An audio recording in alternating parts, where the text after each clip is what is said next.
Hello, everyone, and welcome to another edition of Mormon Stories Podcast. I am one of your hosts for today, John DeLynn. It's February 3rd, 2023, and I'm super excited for a continuation of our series from LDS discussions on examining Mormon truth claims with as much objectivity as we can. The topic for today is Joseph Smith and Backdated Prophecies. So we're basically going to be talking about or examining whether or not Joseph Smith, whether in the Book of Mormon or another scripture or just in his time as a prophet, would backdate prophecies, or in other words, make a prophecy that, we'll explain what that means in just a second. But I'm excited to have with us today a very illustrious panel, a panel of podcasters that are award-winning podcasters in 2023. We have Mike from LDS Discussions. Hey, Mike, welcome back to Mormon Stories. It's good to be back, and this will be a fun one because this overview is our next guest's fault, because I was unaware of this kind of thing until I listened to his podcast. So we're going to hear a lot of what he had already done, and so I'm glad he's here, because this is actually a really cool one, as far as we've talked in the past about how you start to see these fingerprints of Joseph Smith. And this is a cool one that kind of brings that together in a slightly different way and helps you to kind of understand a lot of what we talked about with the Book of Mormon, as far as kind of how it could have been put together and how you can understand the dating of the text and who could have written it. I love it. Really quickly, I'll remind everyone that Mike has a wonderful website, award-winning website called ldsdiscussions.com, where he has written a number of essays trying to objectively look at Mormon church truth claims as someone who joined the church as an adult convert, and then after joining the Mormon church as an adult convert, discovered all sorts of things about the church's truth claims that he wished he had been told before he joined the church. You can enjoy this series on Mormon Stories podcast feed, both on Apple Podcasts or Spotify or on YouTube. There is a playlist on YouTube if you want to watch these episodes via video in succession, and you can also enjoy the LDS Discussion series on Spotify, either audio or video, as its own series, and Apple Podcast has its own LDS Discussions feed as well. So we're trying to make it as easy as possible for you and trusted or beloved family and friends to enjoy this series however you want. It's definitely one of the most important and popular things that Mormon Stories has done in 2022. And again, Mike, congratulations to winning an award. Thanks. It's a little weird, but it's kind of nice. And, I hope that the website as a whole has been helpful to people. And this particular project, which I think is the most thorough part of the website, I hope helps people because of the fact that it was put together with the idea of trying to just, like I said at the beginning, put it together like you're putting a puzzle back together. And so, it's weird to like win an award, but it's very cool. And obviously I feel just happy that that's helpful to other people. Absolutely. All right. Joining us once again on Mormon Stories podcast, not a guest, and also the winner of like the best Mormon themed podcast in the world for 2022. We have Radio Free Mormon. Good morning. How are you doing, John? What's it like to make the rest of us kind of irrelevant, Radio Free Mormon? How does that feel? Great, believe me. And I feel kind of bad because I beat you out for best podcast. I don't. I'm ecstatic. It's well earned, and I don't want any awards. I want other targets, RFM. Well, you've got one in me. By the way, it says washed up. Sorry. Oh, no, go ahead. Yeah, your says washed up has been barely relevant podcaster. Is that how you're identifying yourself today? That's my self-identity these days. Oh, wait, there's someone else in the screen. That's Did you right. see that? There's someone else that looks like Gus the Lovable Chimney Sweep. And we have with us back on LDS Discussions of Mormon Stories, Nemo the Mormon, host of Nemo the Mormon YouTube, which also was an award winner for best video Mormon themed video channel. Yeah, best LDS interest video channel. Yeah. Well, congratulations, Nemo. I may as well just shut down Mormon Stories. Basically, we're no longer relevant. That's all right. You're still good. It's great to have you, brother. Thank you. Okay, and Mike, why don't you share with us, or RFM if you want? We want to always give credit to the work, the shoulders of the giants that we stand upon. Mike, this work, as you mentioned, was inspired by an episode RFM did. RFM, do you want to tell us about the episode that you've already done so that we can make sure and plug that from the start? I can barely remember it. I would have forgotten it entirely, except for Mike wanted to do a show about it. And so apparently it's somewhere back there in the Radio Free Mormon archives. It's about backdating prophecies. And if you're going to talk about me, I got to talk about Bart Ehrman, because he's the person that I learned about this whole thing from in relation to the Bible. And then, unfortunately, started seeing immediately how it also is reflected in the Book of Mormon, particularly in First Nephi. And from there, it just kind of continued on. All right. Well, thanks for joining us today to help provide support to what Mike's put together. So, Mike, where do you want to go from here? Yeah, we could just start, and I'll just note that with RFM's podcast, it was during the COVID time, and I remember I was working and listening to podcasts as I was doing it. And when I had first been asked to do this project for somebody in my family, they said, put together everything you've got that shows the claims aren't true.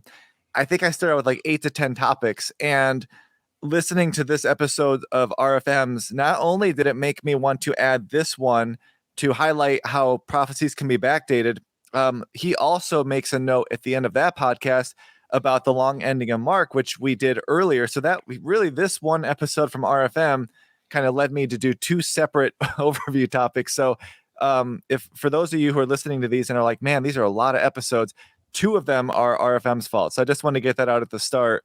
But I think they're really interesting. And I know he was doing, I think RFM, weren't you doing like 1 podcast a day almost during that early part of COVID? But this one was a really good one. Yeah, well, thank you. It's like you're Joseph Smith and I'm View of the Hebrews.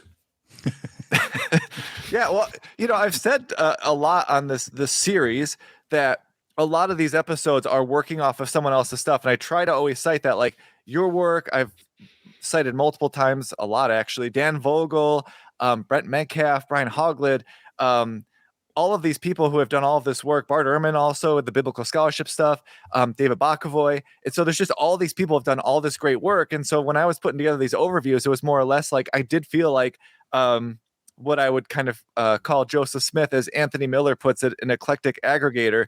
I did feel like I was pulling from all these different sources because it really helped to make sense on the overall picture when you're kind of looking at all these different areas that other people have already really researched and discussed. So yeah, like I said, I this episode in particular, I just thought was so fascinating to me because some of it I had heard, but then a lot of it I had not. And so all of a sudden the way you did it kind of put like a really nice bow on the idea of how not just Joseph Smith, but even in the New Testament, how they're constantly looking to backdate these prophecies in order to fulfill them. And it's just a really cool way that scholars can date this material. So obviously we'll get into all of that, but it was a great episode, and that's why I'm glad you're here, because I felt bad because this episode really is. We're going to quote you at length a few times, so it's good that you're here, so you can hopefully add some insight and enjoy the fact that I'm stealing all your work. Well, thank you. If you steal from one person, it's plagiarism. If you steal from a bunch of people, that's scholarship. Yeah, that's what I'm going to call it for me anyway. So. All right, Mike, let's jump in. Let's start by having you explain to us what is a backdated prophecy. Yeah, and so just to kind of keep it simple, it's a technique where a writer can fulfill a revelation by writing about it after the time it occurred, but putting it in the mouth of an ancient prophet or a past time.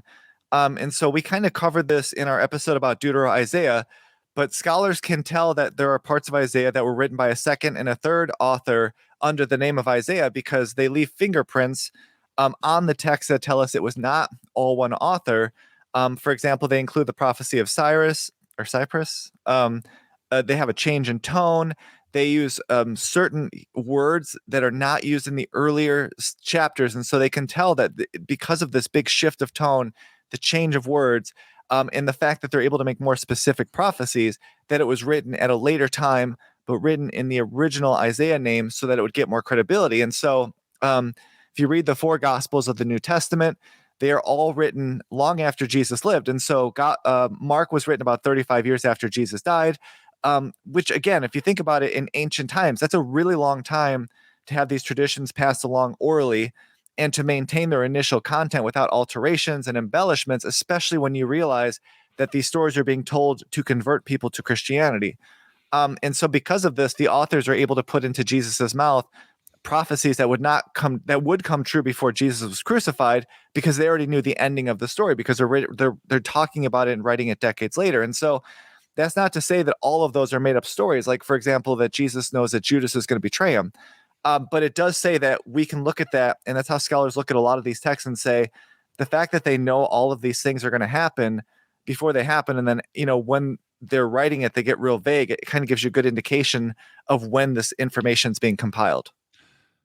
So tell me, Mike, if this is, and we're probably going to discuss this, but if Joseph Smith, let's just say Joseph Smith were the author of the Book of Mormon, and he was going to have one of the Book of Mormon authors, let's just say Alma or whatever, prophesy that someday a great prophet named Joseph was going to come on the scene and restore the true church, then Joseph, it's almost like pseudepigrapha in the sense that he's putting into the mouth of an alleged ancient prophet a prophecy that predicts the coming of an event that Joseph knew about, which was his own appearance, in a way to give credibility to the book that's being written.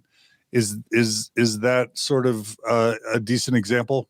Yeah, no, it totally is, and we're going to cover that because that's a really key one, because those are the things.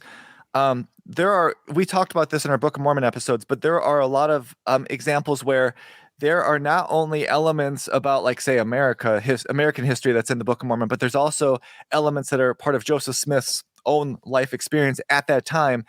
And that's why we've talked in those episodes about how you can date the Book of Mormon to the 19th century, and that no one else but Joseph could have written it, because of the fact that they include elements that are specific to Joseph Smith. But yeah, that is basically the idea. Is in a lot of ways, Backdated Prophecies is almost like pseudepigrapha, where you're writing in someone else's name in order to give the credibility to what you're writing, so that the people reading it in your time take it as authoritative, even though it's clearly being kind of retrofitted back in to the text from a much later perspective. And a good example of that in what we've just gone over recently with the Joseph Smith translations is where David Bockavoy talks about the words that Joseph Smith claims are from the author of the Book of John in D&C 93. And then David Bockavoy points out that it's non-Johannine language, so you can tell it doesn't belong there. So that's Joseph Smith trying to use the voice of an ancient prophet to give credence to then his statements. And then to do that with prophecy is what we're talking about today. Yep.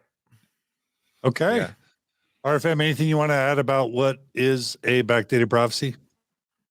I think you've covered it very well. It does occur to me, though, that one probable example of this that is not necessarily in the show notes has to do with Joseph Smith's foreknowledge of his own death.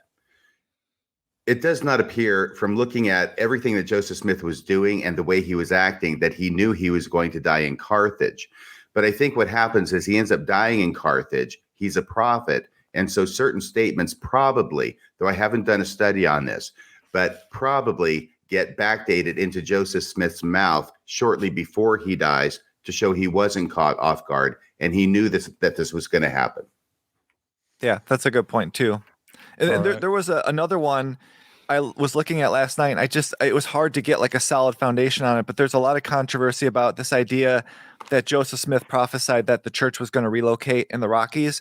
And so there's that same situation where you have these kind of statements that are made by other people either after the fact, or they're kind of vague, and now we kind of cling on to them as being like this decisive idea that Joseph Smith is like, we're absolutely moving this church to the Utah area, when there was no plans during Joseph's time to do so, outside of some of the Council of 50 Minutes where they're looking at a whole bunch of locations. And so in that way, you're kind of looking backwards and saying, oh, well, there's this one person who made this statement, and kind of ignoring the rest in order to kind of solidify that as, yeah, Joseph knew they were going to move there, and Brigham Young made that happen. But again, that's one of those areas, like to RFM's point, where it seems like there's like these vague statements that we now just kind of repurpose to say, oh, he absolutely knew, when the actions at the time don't seem to indicate that Joseph was planning to move the church to Utah, especially given the fact that they were building the temple in Nauvoo and everything that was going on there. So it's really interesting, especially when you get into the messiness of all of this, that you start to see more and more of that, especially if we're going to do an episode probably like 6 or 7 from now, And it's going to be one of my favorite ones we're going to do. It's about the transfiguration of Brigham Young. And that's not necessarily backdating prophecy, but it shows how you can backdate miraculous stories. And that to me is one of the most important episodes because it just shows how easily these things can be created out of nothing. And how we can now look back at other areas of not just Mormonism, but even the New Testament to show how quickly these ideas can evolve from nothing and then just be accepted as complete truth even 10 years later. Really quickly, what we try to do with every LDS Discussions episode is remind new listeners that these episodes are in sequence, are recorded and released in sequence. Hopefully they're recorded in sequence, but they're hopefully definitely released in sequence. And we want to remind people that they build on each other. So when we reference Deutero-Isaiah, if you haven't watched our previous Deutero-Isaiah, you probably have no idea what we're talking about. I also want to say that we've got a really good interview on Mormon Stories with Bart Ehrman. And, like you said, with David Bokovoy, and we'll include links to all those in the show notes so that you can get any background information you want to understand what we're talking about here. All right, Mike, so let's jump to the next slide, which is how scholars can pinpoint a backdated prophecy. Yeah, and so here I am going to quote from RFM's episode. So this is a really, so I'm totally stealing this right here, but this is a really good illustration of how scholars can identify backdated prophecy. And this talks about the book of Daniel. And it says, chapter 11, which is the centerpiece of this revelation, the final vision gives a broad sweep of history from the 6th century BCE to the 2nd century. So in other words, this is prophesying, at least according to the terms of the book of Daniel, of things from the 6th century all the way down to the 2nd century BCE. That's 400 years after Daniel is supposed to have written this, and it goes all the way down to the time of Alexander the Great, who died when he was 35 years old. But in chapter 11, verses 40 through 45, which finished the chapter, it continues with the prophecy. But now it starts getting things wrong. In other words, it starts prophesying of things that did not actually happen. Historically, verses 40 through 45 finish the chapter with the prophecy that Antiochus Epiphanes would make war once again against Egypt and would die in Judea. This did not actually happen. There was no second war against Egypt, and Antiochus ends up dying not in Judea, but he died in Persia or in Babylon. That's what the historical record tells us. So what scholars look at in Daniel is a backdated prophecy.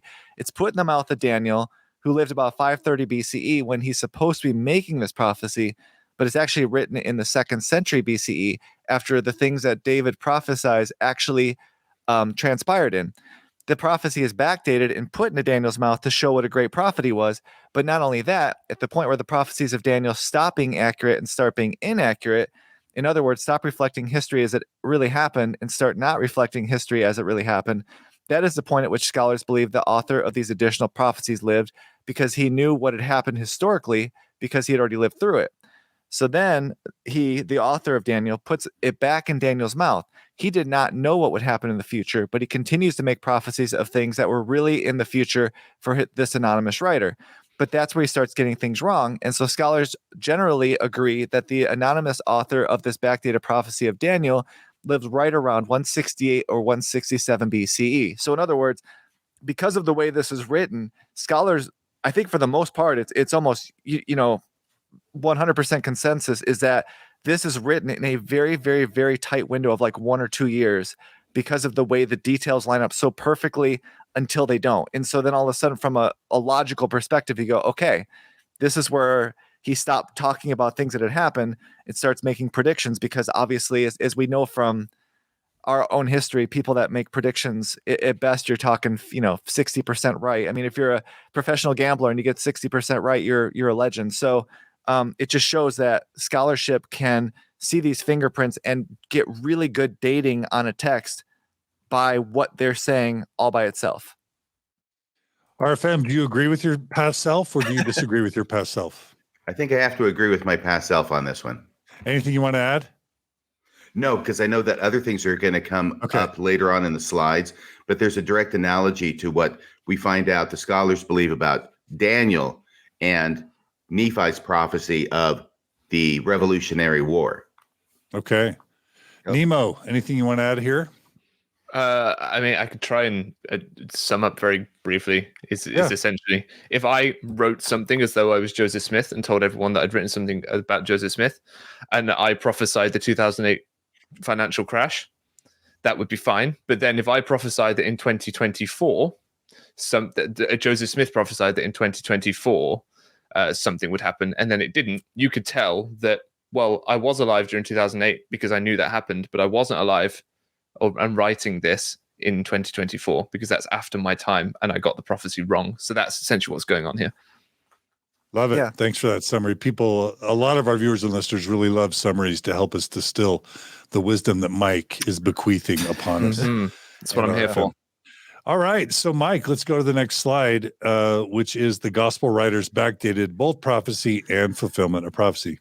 Yeah, and so I mentioned this in I think the first slide, but the four gospels are not written until decades after Jesus would have died, and that means they know the entire story before they actually write down any accounts of his life. Obviously, these stories are being told for a long time before they're written down, but the fact is, what we have today is long after, and so this allows the writers of the gospels to not only fulfill prophecy by citing and linking back to an Old Testament prophecy, but they could also backdate prophecy by allowing Jesus to know of the things that were to come, because the writers already know the ending. And so a lot of people, I think, for the most part, would agree that Matthew is the most egregious of the gospel writers when it comes to trying to backdate prophecy and to fulfill Old Testament prophecy, because oftentimes he's trying to draw these connections to make sure that Jesus is the one. But sometimes he cites them incorrectly. And so two of the verses that I thought were, I think, interesting is one in RFM covers this a lot in his podcast, but in Matthew 21:5, he says, "Tell ye the daughter of Sion, behold, thy king cometh unto thee, meek and sitting upon an ass, and a colt, the foal of an ass." And so Matthew doesn't understand that in the original Old Testament prophecy that he's trying to draw from, that when they say these two animals, they actually just mean one animal. And so he actually, if you want to picture this, it's almost like the way Matthew writes it is that like Jesus is riding on two different animals, like one leg on each one, because he's so interested in making this a direct fulfillment of prophecy that he's trying to write it directly from the Old Testament without realizing that their Old Testament writers are kind of writing this almost like as a literary technique to have to draw to make it sound like two, but it's really not. And so that gives you an indication that Matthew is working from the Old Testament to write this story as opposed to from a historical viewpoint. And the other one is, and this is one, there's an Infants on Throne episode for anyone who's interested about the Christmas story. That's really fascinating, especially when you look at the three synoptic gospels. And so John Hamer kind of goes through with the Infants on Thrones crew, and it's absolutely fascinating because they talk a lot about how Matthew just keeps pulling these Old Testament prophecies, and it doesn't even matter if they're really accurate. He's just throwing everything at the wall to show that Jesus is absolutely the Savior. But unfortunately, it's kind of like Joseph Smith. He gets things wrong because it doesn't necessarily understand what the Old Testament's saying, especially when you talk about like Isaiah. When you say Isaiah speaking of Jesus, and then you read the surrounding text and you're like, no, he's not. But in one of the cases, he's trying so hard to fit Jesus to being born in Nazareth, which obviously is an issue because most people would consider him born in Bethlehem. So Matthew 2:23 says, "And he came and dwelt in a city called Nazareth, that it might be fulfilled which was spoken by the prophets, he shall be called a Nazarene," which obviously has a lot of issues historically, especially when you look at the Gospels and how they all try to get the story to work. And that's where the contradictions come, because they're trying to make it fit this Old Testament parallel, but they're doing it individually, and that's creating the contradictions because they're all kind of getting to the same place in a different way. For those who don't understand, what's wrong with calling Jesus a Nazarene? Well, I mean, historically speaking, right, we all think Jesus was born in Bethlehem, and so they're trying to get him to Nazareth because they're trying to tie it to the Old Testament, and so in order to do that, you have to. And I highly recommend that Infants on Throne episode, because I should have listened to it again, because John Hamer explains it really well. But effectively, in one of the Gospels, they have him, going through kind of like the Moses path through Egypt, right? And then one of the Gospels, I'm trying to think, they've got like the census and all that stuff. And so Matthew is pulling. I wish It's okay. I'm totally drawing a blank. So I don't know if RFM or Nemo can help me on that one. But it's okay. Luke is the census, and Matthew is the one who has him going into Egypt to parallel Moses' life. Yeah. Yeah, and so it's just Matthew trying to use the Old Testament prophecies to basically fulfill them through Jesus. And as if your episode with David Bokovoy, he talks about how oftentimes, and the Mormon Church does this today because, of course, the New Testament does it. They'll cite these writings of Isaiah as Jesus fulfilling them, and he'll point out, like in certain areas, like if you read the surrounding text, they're not talking about Jesus at all. But for the New Testament writers, they need to find that direct connection in order to give Jesus's standing as Savior more credibility. And so they're trying to tie as many Old Testament prophecies as they can. And this is going to parallel what Joseph Smith does in the Book of Mormon as well.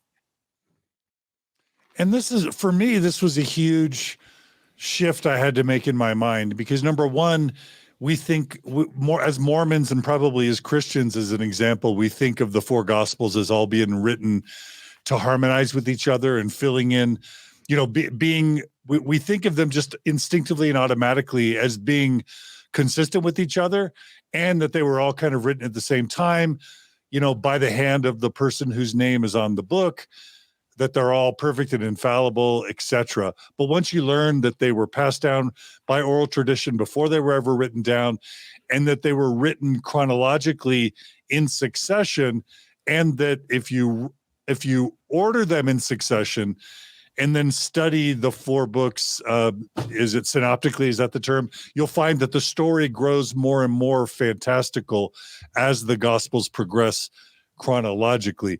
But as a Mormon, you just would never even think to question anything Matthew would write, because he's a prophet, seer, and revelator, and that would be blasphemous. Nemo and RFM, do both of you kind of remember having a mindset like that? I do, but then what you end up in a position as Mormon is then you end up in a position where you go, well, as far as it is translated correctly, so you're then willing to throw Matthew or Mark or Luke or John under the bus if it doesn't work with the Book of Mormon, or if it doesn't work with what a prophet or what Joseph Smith said or anything like that. Right. So in the back of my mind was always, don't trust the Bible.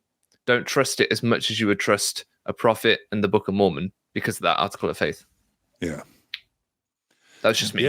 Yeah, that's true. All right. So Mike, let's go to the Martin Harris visit to Charles Anthon.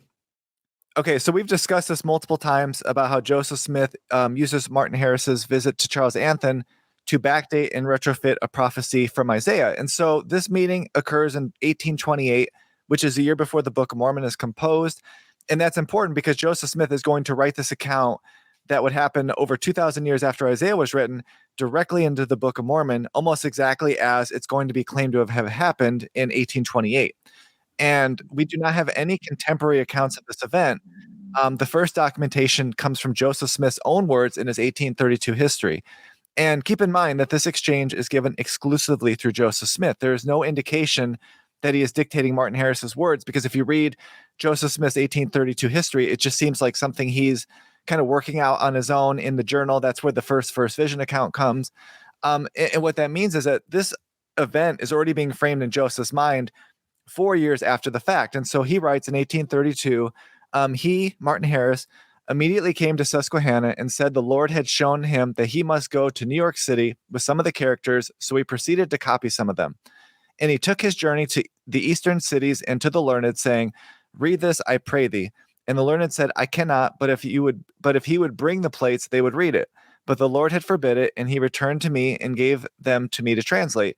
And I said, Martin Harris said, I cannot, for I am not learned. I'm so sorry, I screwed that up.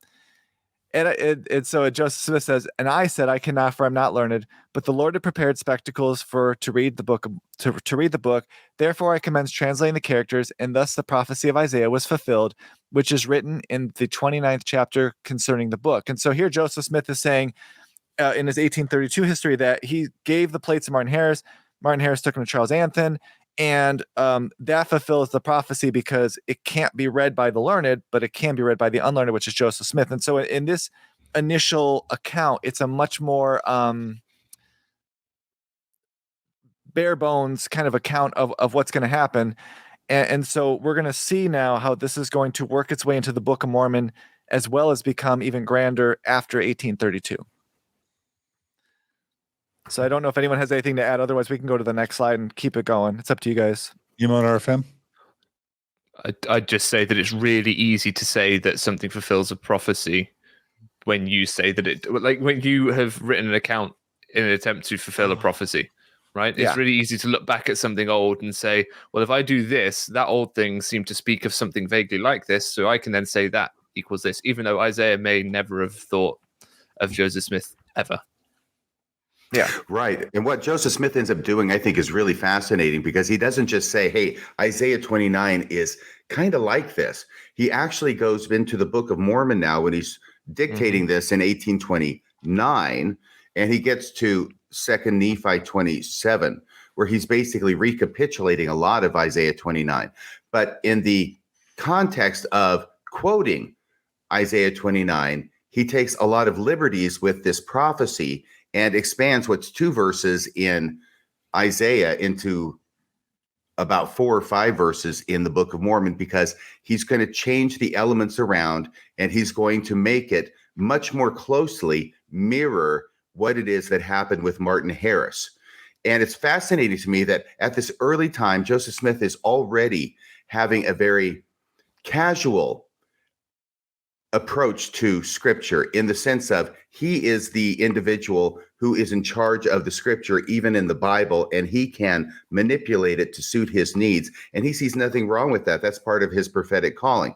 I also see this as very much the beginning of Joseph Smith's translation of the Bible. We usually date that to 1830, when it starts officially after the organization of the church. But I think we see hints of that going on in the Book of Mormon, that he's already working with a new translation of the Bible to help support his prophetic claims. Yeah, that's perfect. Love it. Thanks, RFM. All right, let's go to the next slide. Joseph Smith uses Isaiah to backdate the Charles Anthon visit. Yeah, and so if you're watching this, you can see on the left side is the King James Bible, Isaiah 29 verses 10 through 12. And if you're looking at the right side, it's going to be the Book of Mormon's version of Isaiah 29 from 2 Nephi. So it's verses 5 through 10. And what's interesting is RFM said he is going to expand this in a way that just solidifies the Book of Mormon and solidifies Joseph Smith as a prophet. And it is pretty amazing, because we know he's starting from the King James Bible. And so this goes to the whole tight versus loose translation theory, because, again, if this was something that Isaiah meant to write but didn't write, you would think it would be more of a completely different kind of writing. But instead, Joseph Smith is going to, as RFM said, almost retranslate Isaiah 29 to fit the Book of Mormon. And so I don't know if we want to read them both, but basically he's going to add in a lot of text. And so Isaiah 29 says, "For the Lord hath poured out upon you the spirit of deep sleep, and hath closed your eyes, the prophets and your rulers, the seers hath he covered. And the vision of all is become unto you as the words of a book that is sealed, which men deliver to one that is learned, saying, Read this, I pray thee. And he saith, I cannot, for it is sealed. And the book is delivered to him that is not learned, saying, Read this, I pray thee. And he saith, I am not learned." And Joseph Smith is going to take these 3 verses and he's going to write all of this stuff about the Book of Mormon. So, for example, he adds in, and it shall come to pass that the Lord God shall bring forth unto you words of a book, and they shall be the words of them which have slumbered. And behold, the book shall be sealed, and in the book shall be a revelation from God from the beginning of the world to the ending of. And then, wherefore, because of things which are sealed up, the things which are sealed shall not be delivered in the way of the wickedness and abominations of the people. Wherefore the book shall be kept from them. But the book shall be delivered unto a man, and he shall deliver the words of the book, which are the words of those who have slumbered in the dust, and he shall deliver these words unto another. But the words which are sealed he shall not deliver, neither shall he deliver the book, for the book shall be sealed by the power of God, and the revelation which was sealed shall be kept in the book until the own due time of the Lord, that they may come forth. For behold, they reveal all things from the foundation of the world unto the end thereof. So not only is he throwing in the Book of Mormon and Joseph Smith, but he's turning this vision of Isaiah into a literal book, which, as we've talked about in previous episodes, is anachronistic because they didn't have codexes at this time. So it's already anachronistic to think that Isaiah is prophesying of a book, given that they don't have books then. But it's very self-serving to Joseph Smith to write himself and the Book of Mormon directly into Isaiah in order to give it more credibility for people who are going to read the Book of Mormon. Wow. So basically, Joseph Smith reads the Bible a lot, spends a lot of time in Isaiah. Obviously, he's familiar with this chapter in Isaiah 29, talking about a sealed book and delivering of words. He thinks about what he's doing with Martin Harris as he's allegedly translating the Book of Mormon, but potentially just authoring it. He knows that Martin Harris at some point has already gone to sort of vet the characters, the Book of Mormon, alleged Book of Mormon characters. He knows about that exchange. And so when he's finishing the Book of Mormon and writing in Second Nephi, which we now know was written towards the end of his translation process because the 116 pages had been lost, he writes into his Isaiah plagiarism. Basically, he basically does some Isaiah fan fiction and backdates a prophecy from Isaiah to Second Nephi that his shenanigans with Martin Harris and Professor Anthon are going to happen. Nemo, tell me if I summarize that decently. Perfect. Or is that all right? That's fine. Yeah. Anything you want to add? Not really. Okay, RFM, want to get your comments here if there's anything you want to add. Yes, on a separate issue, but related, there's always been a question as to what it is that Martin Harris really experienced when he went to New York, because he's on his own. He doesn't have Joseph Smith with him. And we found a little snippet in that 1832 history that was already put up on the screen that Joseph Smith wrote, but we get a much fuller account in 1838 where the story gets much bigger and much more detailed and much more dramatic. I think that this prophecy, backdated though it is in 2 Nephi 27 from Isaiah 29, the way it's been reworded, that's happening in 1829. Martin Harris is still very much part of this nascent church and will be as a witness to the Book of Mormon as well. So he's still around. He's still very much involved in what's going on. He knows what's being put in 2 Nephi 27. So I think that based upon that, it is reasonable to conclude that the description in 2 Nephi 27 of Martin Harris's trip to New York probably very closely matches or approximates what it is that Martin Harris said happened when he was there. So it's sort of a test for what happened and how early it was that Martin Harris had said these things. And probably doesn't align with what Charles Anthon said happened. Is that also true? Well, yeah, that's true. Yeah, he got wind of it and wasn't happy about it and gave an alternate version that did not sound quite so faith-promoting. But it's probably not coincidental that the Book of Mormon sides with Martin Harris's account, not Charles Anthon's account. Yeah. Right? Yeah. Okay. Well, let's go to the next slide. Which is Joseph Smith misuses Isaiah to backdate the prophecy. Yeah, and this is something I hinted on earlier about how a lot of the ways that, especially in the New Testament, that Isaiah is cited almost as if it's Jesus fulfilling his prophecies, doesn't really line up if you read Isaiah in context. But for this particular issue, Joseph Smith is using an incorrect reading of Isaiah to fit the Anthon visit into the Book of Mormon. And so BYU professor, he's no longer a professor, but he was a BYU professor. And the author Charles Harrell, right? Yes, Charles Harrell. Yeah. So he wrote the book, This Is My Doctrine. He talks about this and makes it clear. And this is not, again, Charles Harrell was a BYU professor. This is also something that other biblical scholars agree to. It's just that this obviously gives it more of a spin on the Book of Mormon because he's writing from that perspective. And he says, Isaiah isn't talking about a literal book, much less one that would come forth in the future. Non-LDS Bible commentators make two observations that preclude the one that hath a familiar spirit from having direct reference to Joseph Smith. First, they point out that Isaiah 29 is specifically addressing the current situation of wickedness in Jerusalem, or the city where David dwelt. There is no mention of any other people or place. Second, it doesn't say that this nation will speak through some actual person such as Joseph Smith. Rather, the voice of the nation would be as a person who has a familiar spirit.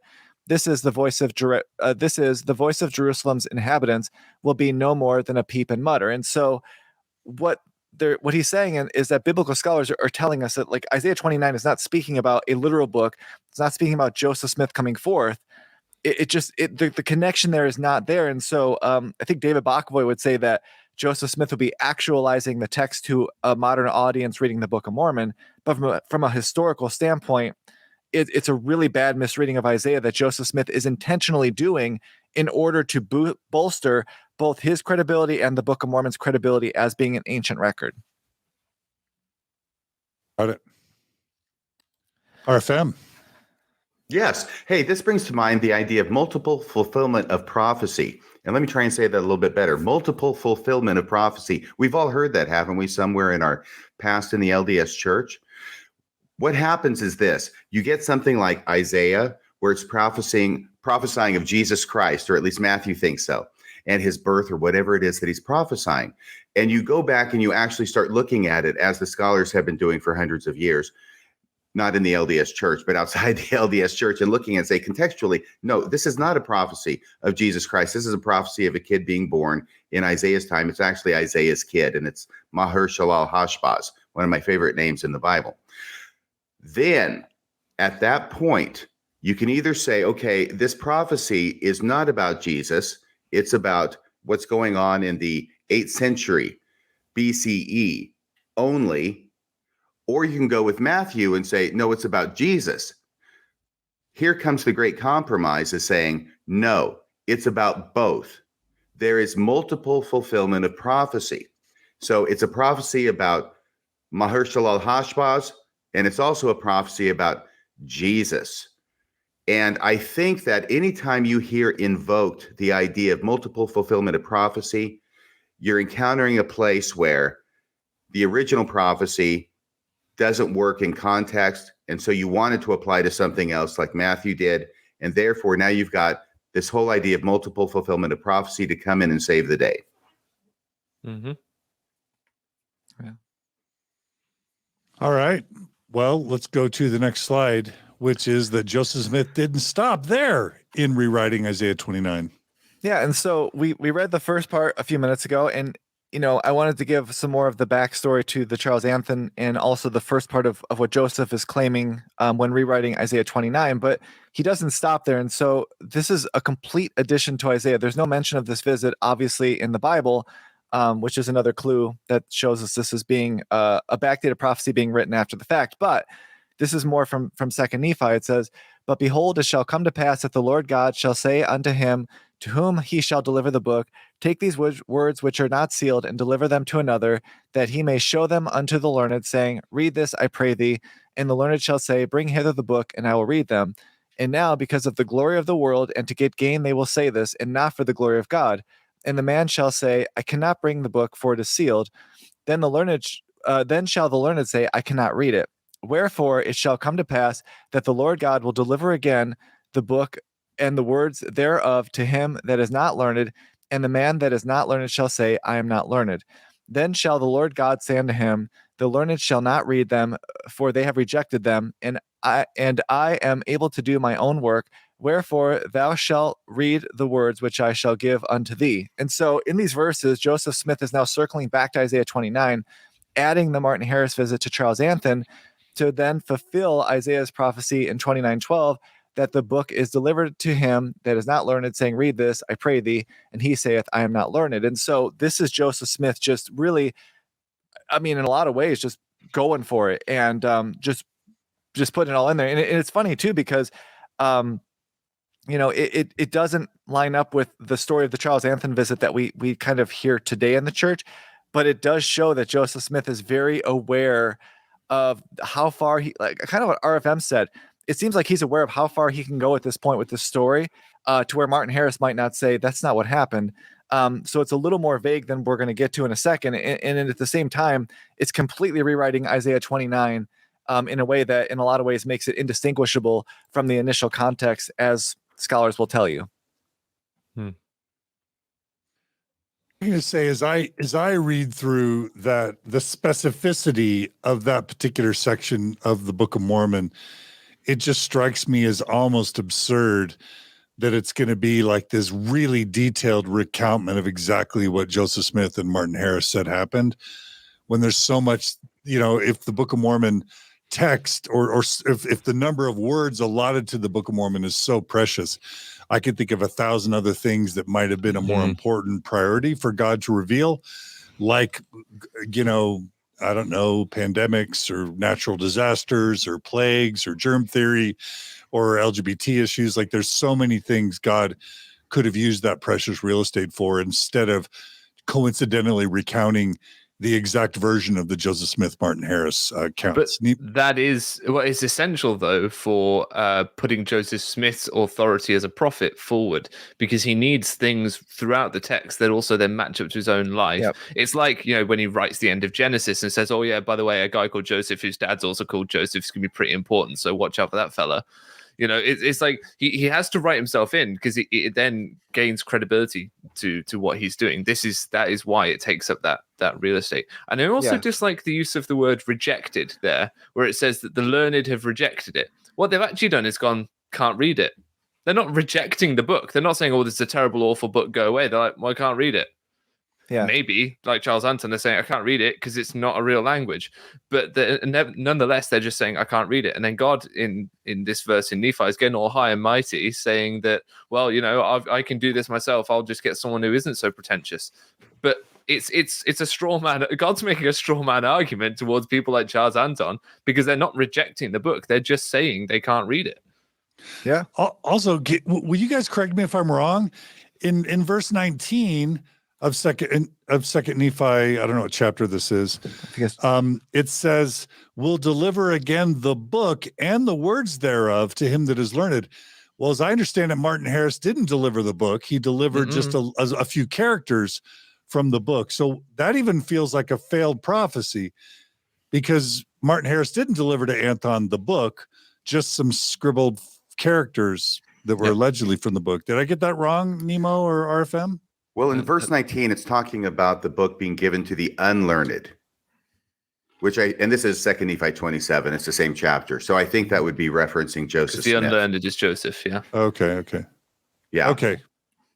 One other thing I'll say is that this reworking of Isaiah is fascinating to me because of a number of reasons. But one of the things is that, of course, scholars talk about Isaiah, the original Isaiah, who lives around 722 BCE. And then there's a second Isaiah who comes up with some more chapters in the book. And then there's even a third Isaiah. There's Isaiah, there's Deutero-Isaiah, there's Tritero-Isaiah.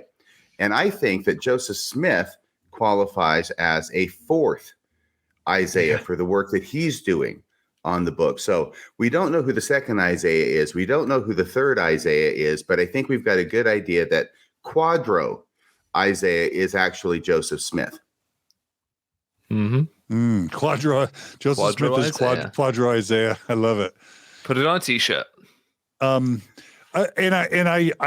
kind of misread verse 19, but I do want to make a point with verse 20, where it says, "Then shall the Lord God say unto them, the learned shall not read them, for they have rejected them." When you think about the fact that the Book of Abraham papyri were eventually made available, you look at Dr. Robert Rittner and many of his predecessors. Who's to say that the learned won't read an ancient text if it's provided to them? I think not only do we have ample evidence that scholars of ancient documents are not only willing to read ancient documents, but are obsessed about the ancient documents. What I think it's more saying is that if the actual plates, I think the reality is that if the actual plates had been provided to scholars, they would have read them. And maybe that might have been even problematic, as it was with the papyri and the Book of Abraham. I just don't think that verse 20 is at all fair to the interest and the record of actual scholars of ancient records. Does that make sense? Yeah, well, I mean, that goes to what I was saying. And by reject them, what Joseph, who's writing this, essentially is saying is they won't agree that they say what I say that they say. Yeah. That's what he's doing. And he's invoking God as being on his side. So me and God, we say they say this, a la the Book of Abraham papyri. And then these scholars, these learned ones, are rejecting them. Not necessarily because they're refusing to read them, but because they don't agree with what we say that those books are saying. RFM? Yes, and I would say that this is one of the several instances in which the Book of Mormon, which represents itself as an ancient text, is nevertheless very responsive to Joseph Smith's immediate environment. Yeah. Well said, RFM. All right. And I do want to refer our new viewers and listeners to our very recent episode on Joseph Smith's translations, because we walked through 5 or 6 of the translations Joseph Smith claimed, the translations of ancient records, quote unquote, that Joseph Smith claimed to translate. And we show that if anyone has a problem with, with honestly confronting what are supposed to be ancient records, it's not scholars, it's Joseph Smith who has the translation problem. So, all right, let's go ahead and jump to the next slide, which is Joseph Smith then rewrites the Anthon visit in 1838. Yeah, and so we've already given you the 1832 account that Joseph Smith writes in what is effectively an autobiography. And so now this is going to be the account he's going to give a few years later. And so, I don't know, do you want to read this, Nemo, just to give this a nice comparison to the earlier account? And tell us who this is, what you're reading, and who it is. So this is out of Joseph Smith's history, and this is written by Joseph Smith, but he's writing it as if he's writing an account from Martin Harris. And that's what makes this really interesting, because this is after Martin Harris is long gone and kicked out of the church, and Joseph Smith now is going to write this account again without any input from Martin Harris. There's no Martin Harris account that he's working from. This is 100% from Joseph's perspective. And it's canonized LDS scripture. Yeah, and this is the story that we're all familiar with. Mm-hmm. Okay. All right. I went to the city of New York and presented the characters which had been translated, with the translation thereof, to Professor Charles Anthon, a gentleman celebrated for his literary attainments. Professor Anthon stated that the translation was correct, more so than any he had seen before, translated from the Egyptian. I then showed him those which were not yet translated, and he said that they were Egyptian, Chaldaic, Assyriac, and Arabic, and he said they were true characters. He gave me a certificate certifying to the people of Palmyra that they were true characters, and that the translation of such of them as had been translated was also correct. I took the certificate and put it into my pocket, and was just leaving the house when Mr. Anthon called me back and asked me how the young man found out that there were gold plates in the place where he found them. I answered that an angel of the God had revealed it unto him. He then said to me, "Let me see that certificate."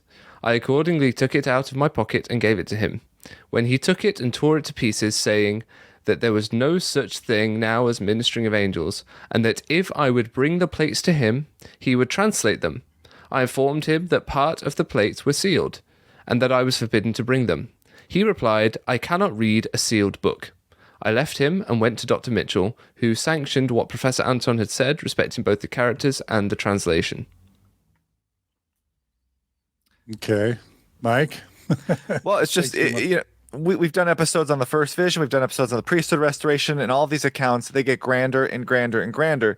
And in this case, Joseph Smith is going to rewrite this account of Martin Harris visiting Charles Anthon, and now he's doing it after Martin Harris is gone. And so it's almost like Joseph Smith, to kind of quote Wendy Nelson of talking about Russell Nelson, he was unleashed. He could do whatever he wanted to. He was free to say whatever he wanted to. And in that case, he makes this a much grander story with a lot more detail, and a lot more of it tends to bolster Joseph Smith's authority and credibility as a prophet by basically putting into Charles Anthon's mouth that not only did Joseph Smith translate correctly, but that there's all these different languages that they're seeing within the Reformed Egyptian characters, which is just absolutely not either what Charles Anthon said, or is it what the earlier account said. And so it really just shows how when you talk about these backdated prophecies, in this case, it even grows after being kind of solidified in the Book of Mormon, which I find to be really interesting and self-serving to Joseph Smith as he's trying to bolster his credibility after quite a lot of challenges, given that this is after like the Kirtland Safety Society and all that stuff. RFM, we'd love to hear anything you have to say about this slide. Thanks. I feel like doing a Columbo here and saying, I just got one other question for you, which is, what are Egyptian, Chaldaic, which is Babylonian, by the way, Chaldaic, Assyriac, and Arabic doing on gold plates that are supposed to be written in Reformed Egyptian? Yeah.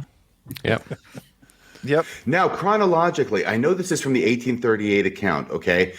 But let's suppose that actually is accurate to 1828 when this incident happened, okay, with Charles Anthon and going to New York with Martin Harris and everything.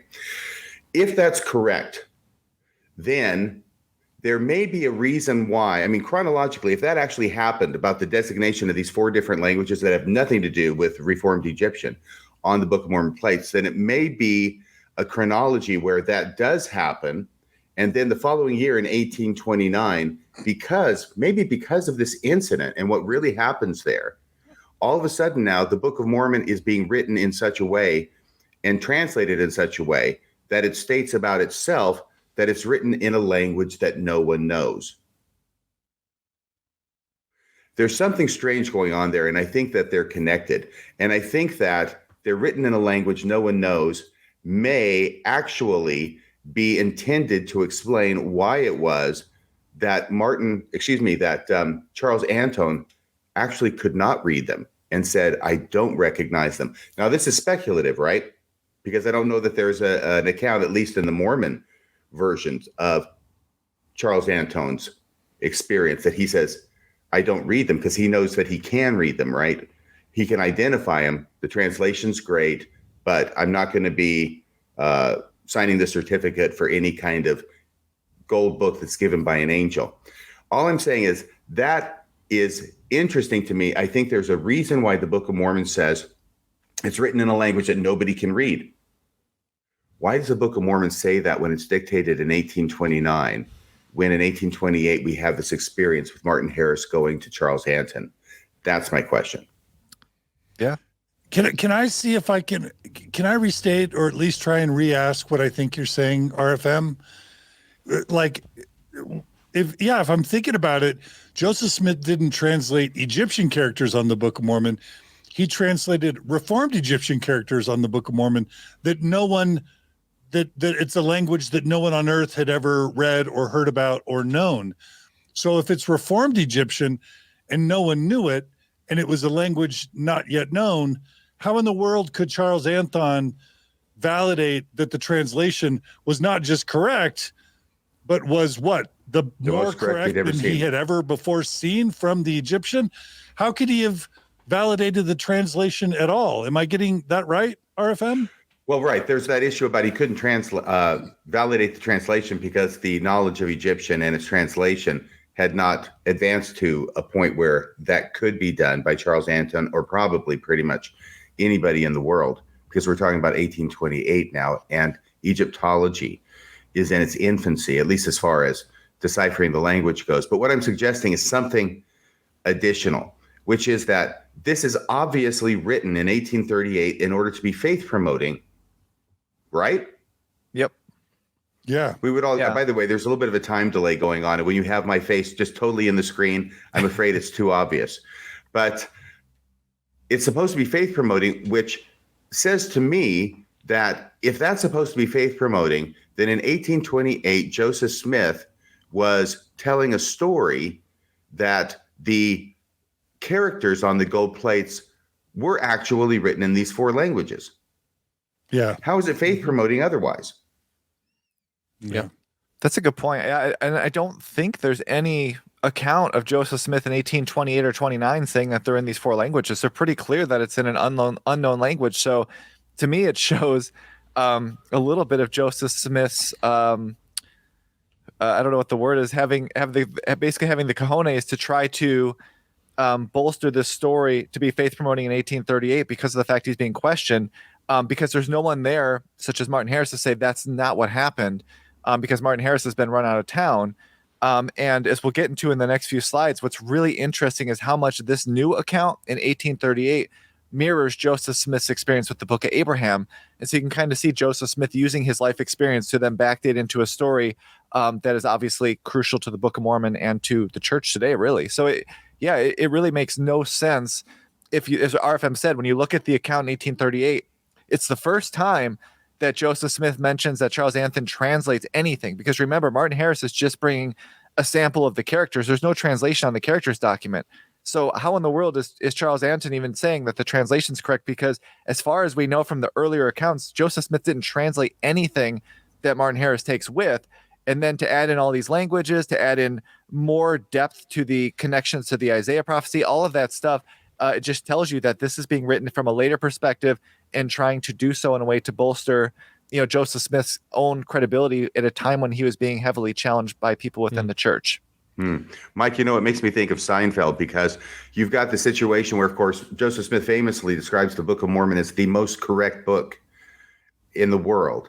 And I think actually originally he said it's the correctest book in the world. But it's a superlative language that he uses. And I see that getting transferred into this 1838 account, because it's not just a translation. Yeah, it's accurate. This is the best translation. It's the best, Jerry, the best. Yep. The best I've ever seen. And that makes me wonder, I think that someone might be gilding the lily with that a little.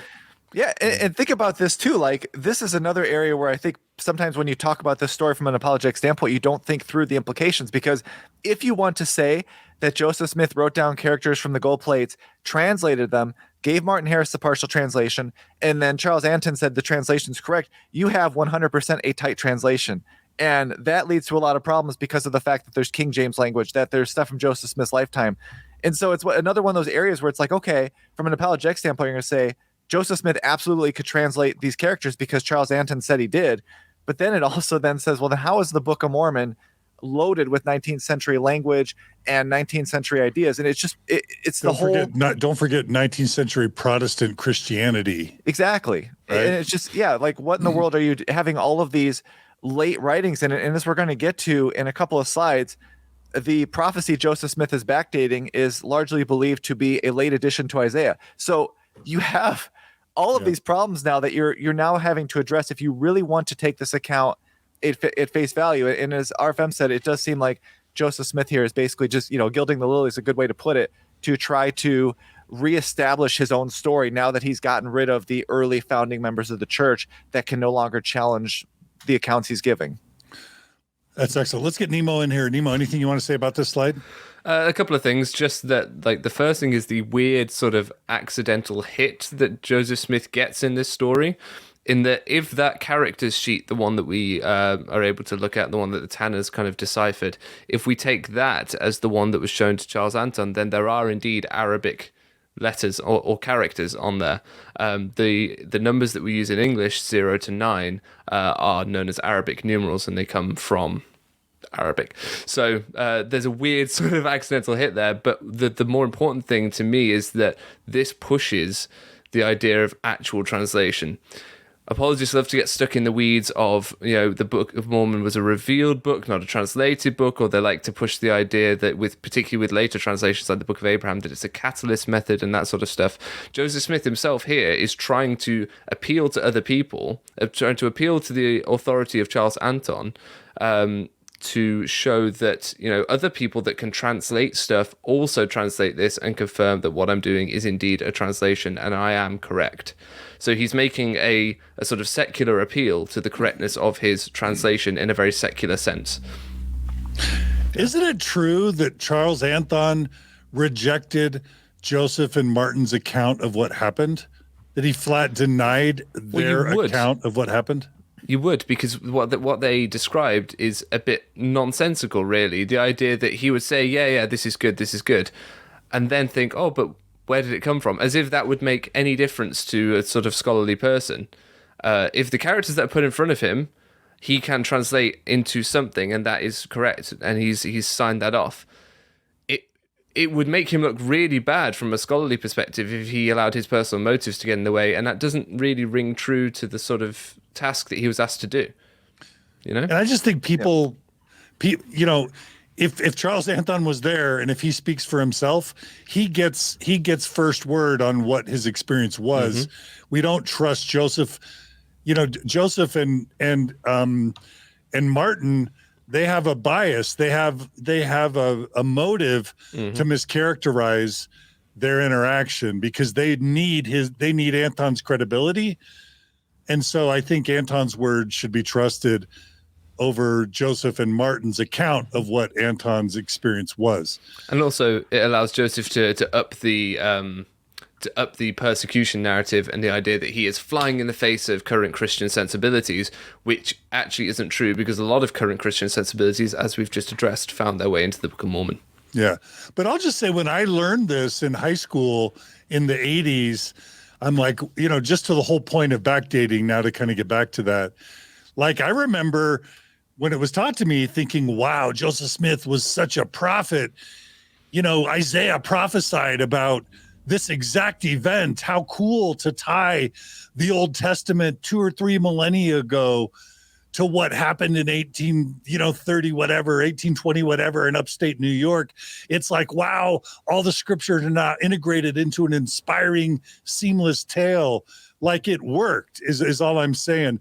To a high school kid who wanted to believe the Mormon church was true, this backdating worked. And it made me feel like the Mormon church and Joseph Smith literally were a fulfillment of Old Testament prophecy. And I can see why Joseph Smith would think this would be effective. Yeah. Because it does work.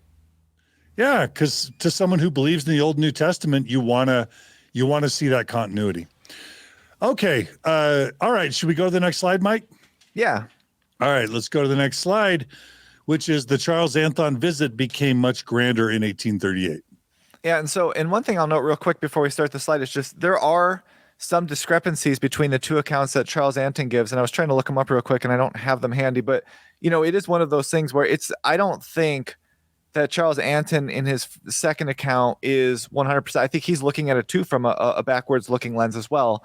And so there is a little bit of that, and you'll see that when you look at the apologetic responses. And so Charles Anthon's two accounts of what happened are not 100%, similar either. And so that's why you have to kind of look and see kind of like where we are looking at from the church's lens and from Joseph Smith's lens. And that's what we're doing today. But yeah, I did wanted to mention that because I think it's important to note that his, one of the things I jotted down a while ago is that, in Charles Anthon's first account, he does not claim to give Harris a written account of the meeting whatsoever.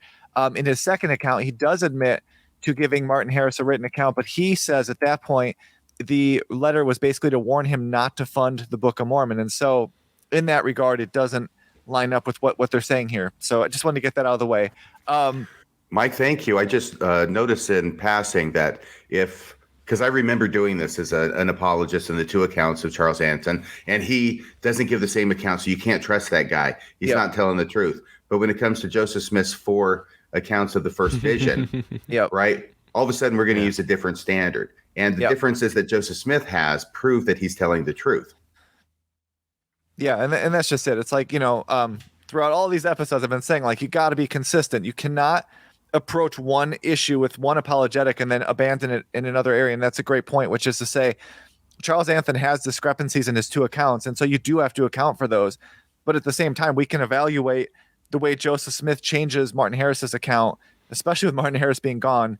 And I think we could take that at face value, especially given the fact that we can show both the changes and how they kind of reflect the historicity of what he's tying it to. But yeah, and so I just wanted to point that out just to be fair, because I know a lot of people who are watching this might be like, you're not giving both sides. And I just want to say that, yeah, there are discrepancies in Charles Anthon's account, and I note that on the website.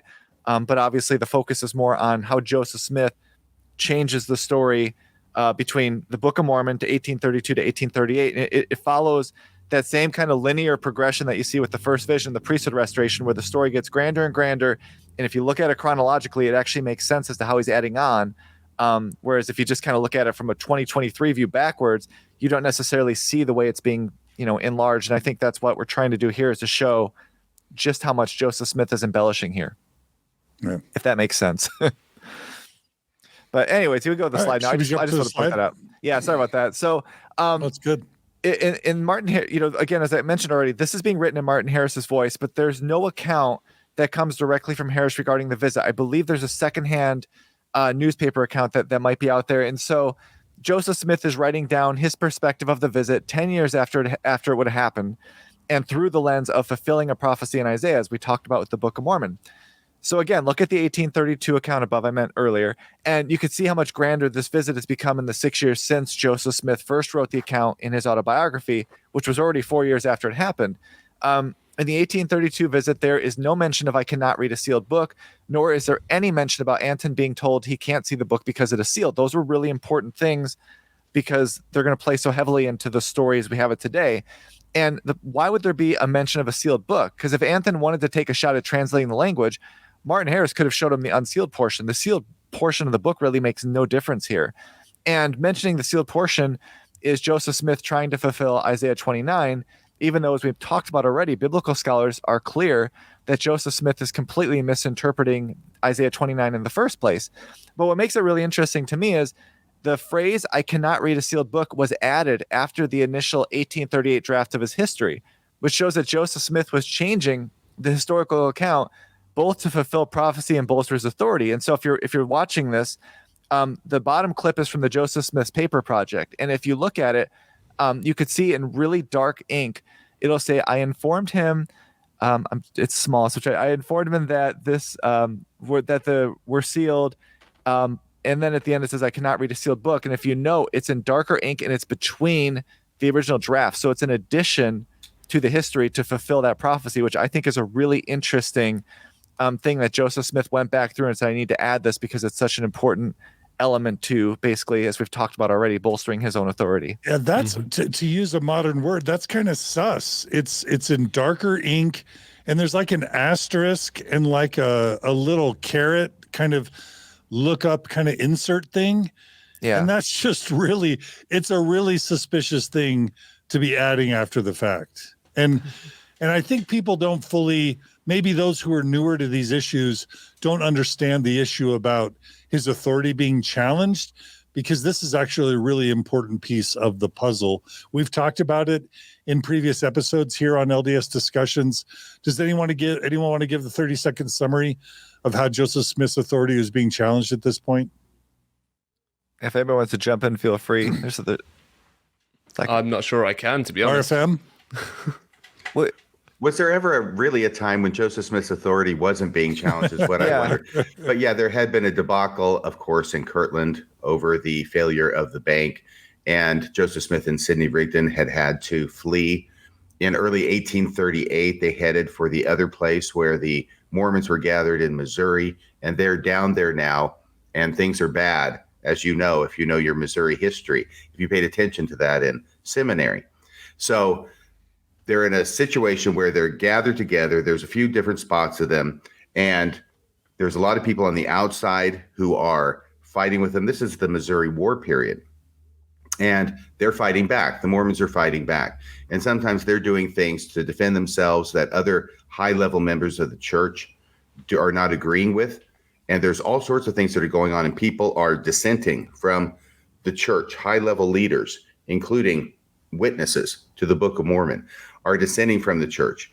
And once they announce a dissenting viewpoint, then they become perceived as the enemies to the church, and then they are sent packing out of the church, and they are led to know in no uncertain terms that they are not wanted here, whether that's orally or physically, that message is being communicated.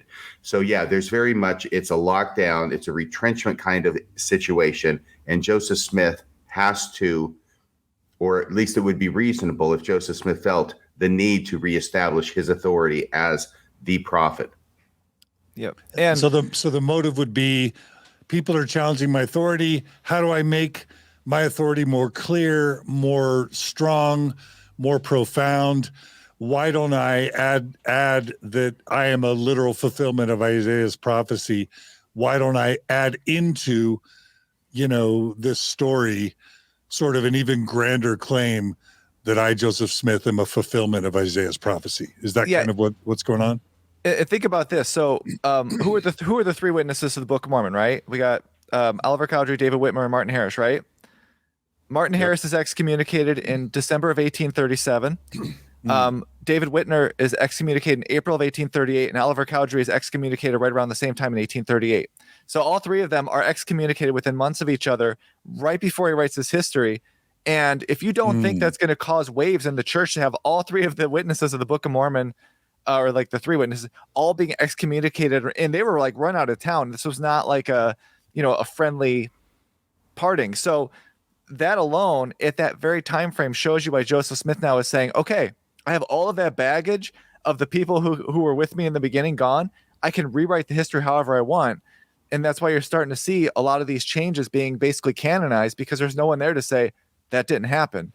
And I want to read one thing really quick. This is from 1831. And this is in the Morning Courier and New York Inquirer. This is an account from Charles Butler, who heard it from Martin Harris about the Anthon visit. So this is what he says. Martin Harris, with several manuscripts in his pocket, went to the city of New York and called upon one of the professors of Columbia College, this would be Anthon, for the purpose of showing them to him. Harris says that the professor thought them very curious, but admitted that he could not decipher them. Said he to Harris, "Mr. Harris, you had better go to the celebrated Dr. Mitchell and show them to him. He is very learned in these ancient languages, and I have no doubt he will be able to give you some satisfaction." Where does he live? Asked Harris. He was told, and off he posted with the engravings from the golden plates to submit to Dr. Mitchell.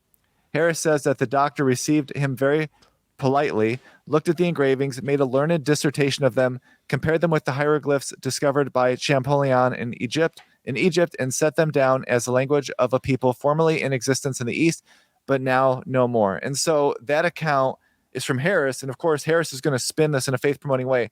But even Harris in this account is saying that Anthon could not decipher them. So it just shows the messiness when you start to get into these different accounts. And when you look at just the polished 1838, after Martin Harris has run out of town, it really rings off a lot of alarm bells as to what Joseph Smith is doing with this story to basically bolster himself.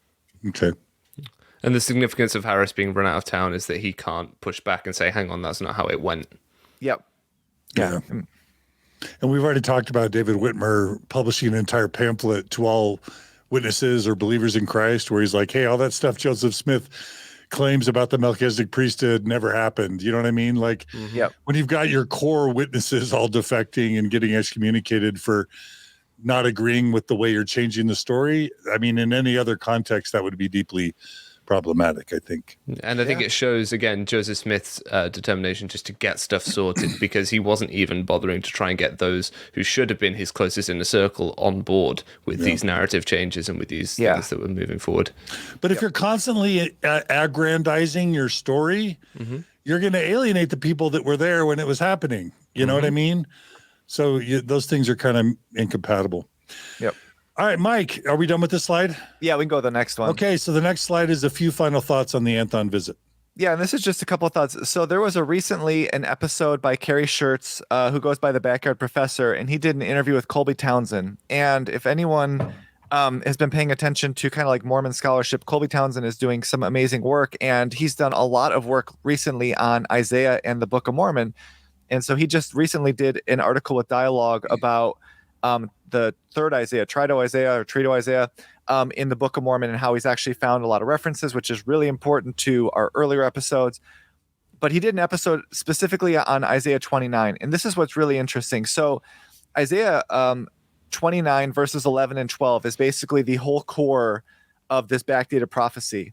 And what Colby talks about is how those are believed to be late additions to Isaiah, which means that Joseph Smith is likely backdating a prophecy into verses of Isaiah that would not have been available on the brass plates, because as we talked about, when Lehi left, Deutero and Trito Isaiah were not there. So if this was a late edition, it would have had to have been done before that, which is, I mean, I would imagine unlikely. And he had talked about how this is an area where even scholars who don't necessarily like to split Isaiah up into multiple Isaiahs will tell you these two verses are a late addition to the text. Because it changes from poetry to prose, and then there's some other surrounding issues where they can kind of pinpoint that these verses are added. And so that alone is a really big problem when you're trying to backdate a prophecy into a late edition, as we've talked about with other episodes. And then second, and this is what I had mentioned earlier, Joseph Smith first introduces the idea of Charles Anthon writing a certificate in 1838 after Martin Harris was excommunicated, which just happens to mirror the certificate given to Joseph by Michael Chandler with the Book of Abraham in 1835. And I think this is really important. And the reason is that for those who watched our Book of Abraham episodes, Michael Chandler is a traveling salesman, and he's trying to sell these mummies and this papyri. He's told there's this church in Ohio that might buy them, and he goes, and of course, Joseph Smith is like, oh my goodness, these are the roles of Abraham and Joseph. So Michael Chandler basically watches Joseph Smith tell him what he thinks they are, and he signs this document, and the document says, "This is to make known to all who may be desirous concerning the knowledge of Mr. Joseph Smith Jr. in deciphering the ancient Egyptian hieroglyphic characters in my possession, which I have in many eminent cities shown to the most learned. And from the information that I could ever learn or meet with, I find that of Mr. Joseph Smith Jr. to correspond in the most minute matters. So basically, Michael Chandler couldn't translate anything. Nobody could at that point. And he's going to write the certificate because he's a salesman. He wants to sell these mummies, and it helps Joseph Smith, which helps him.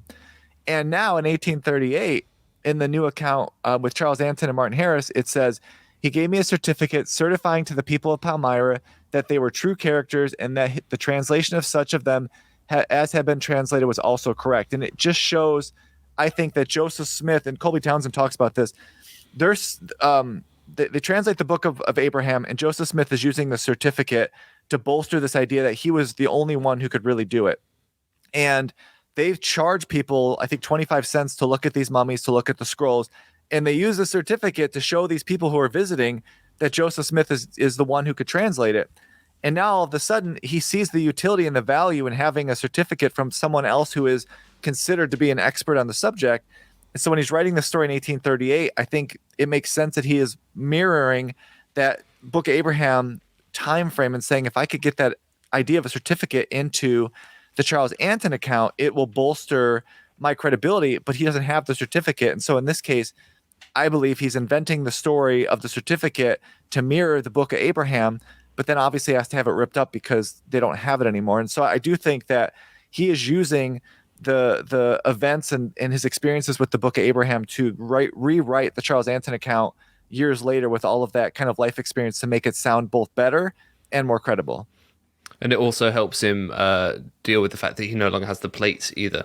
Yep. So, at least he had the originals for the Book of Abraham, but he doesn't have the plates either. So if some expert has attested to the thing, then it's essentially an extra witness. And he's, as we've discussed, bleeding witnesses at this point. Yeah. Yeah, Mike, I think that slide and what you said about it here has really made it clear to me beyond disputation that there is no room in the LDS Church for a catalyst theory as it applies to either the Book of Abraham or the Book of Mormon, because that sucking sound you hear when you read these purported affidavits from Michael Chandler and also from Charles Anthon is that this was a word-for-word translation that could be confirmed by non-Mormon secular scholars, and therefore it must be a tight translation. There is no room for those two purported certificates to be in the same room with the catalyst theory. Mm-hmm.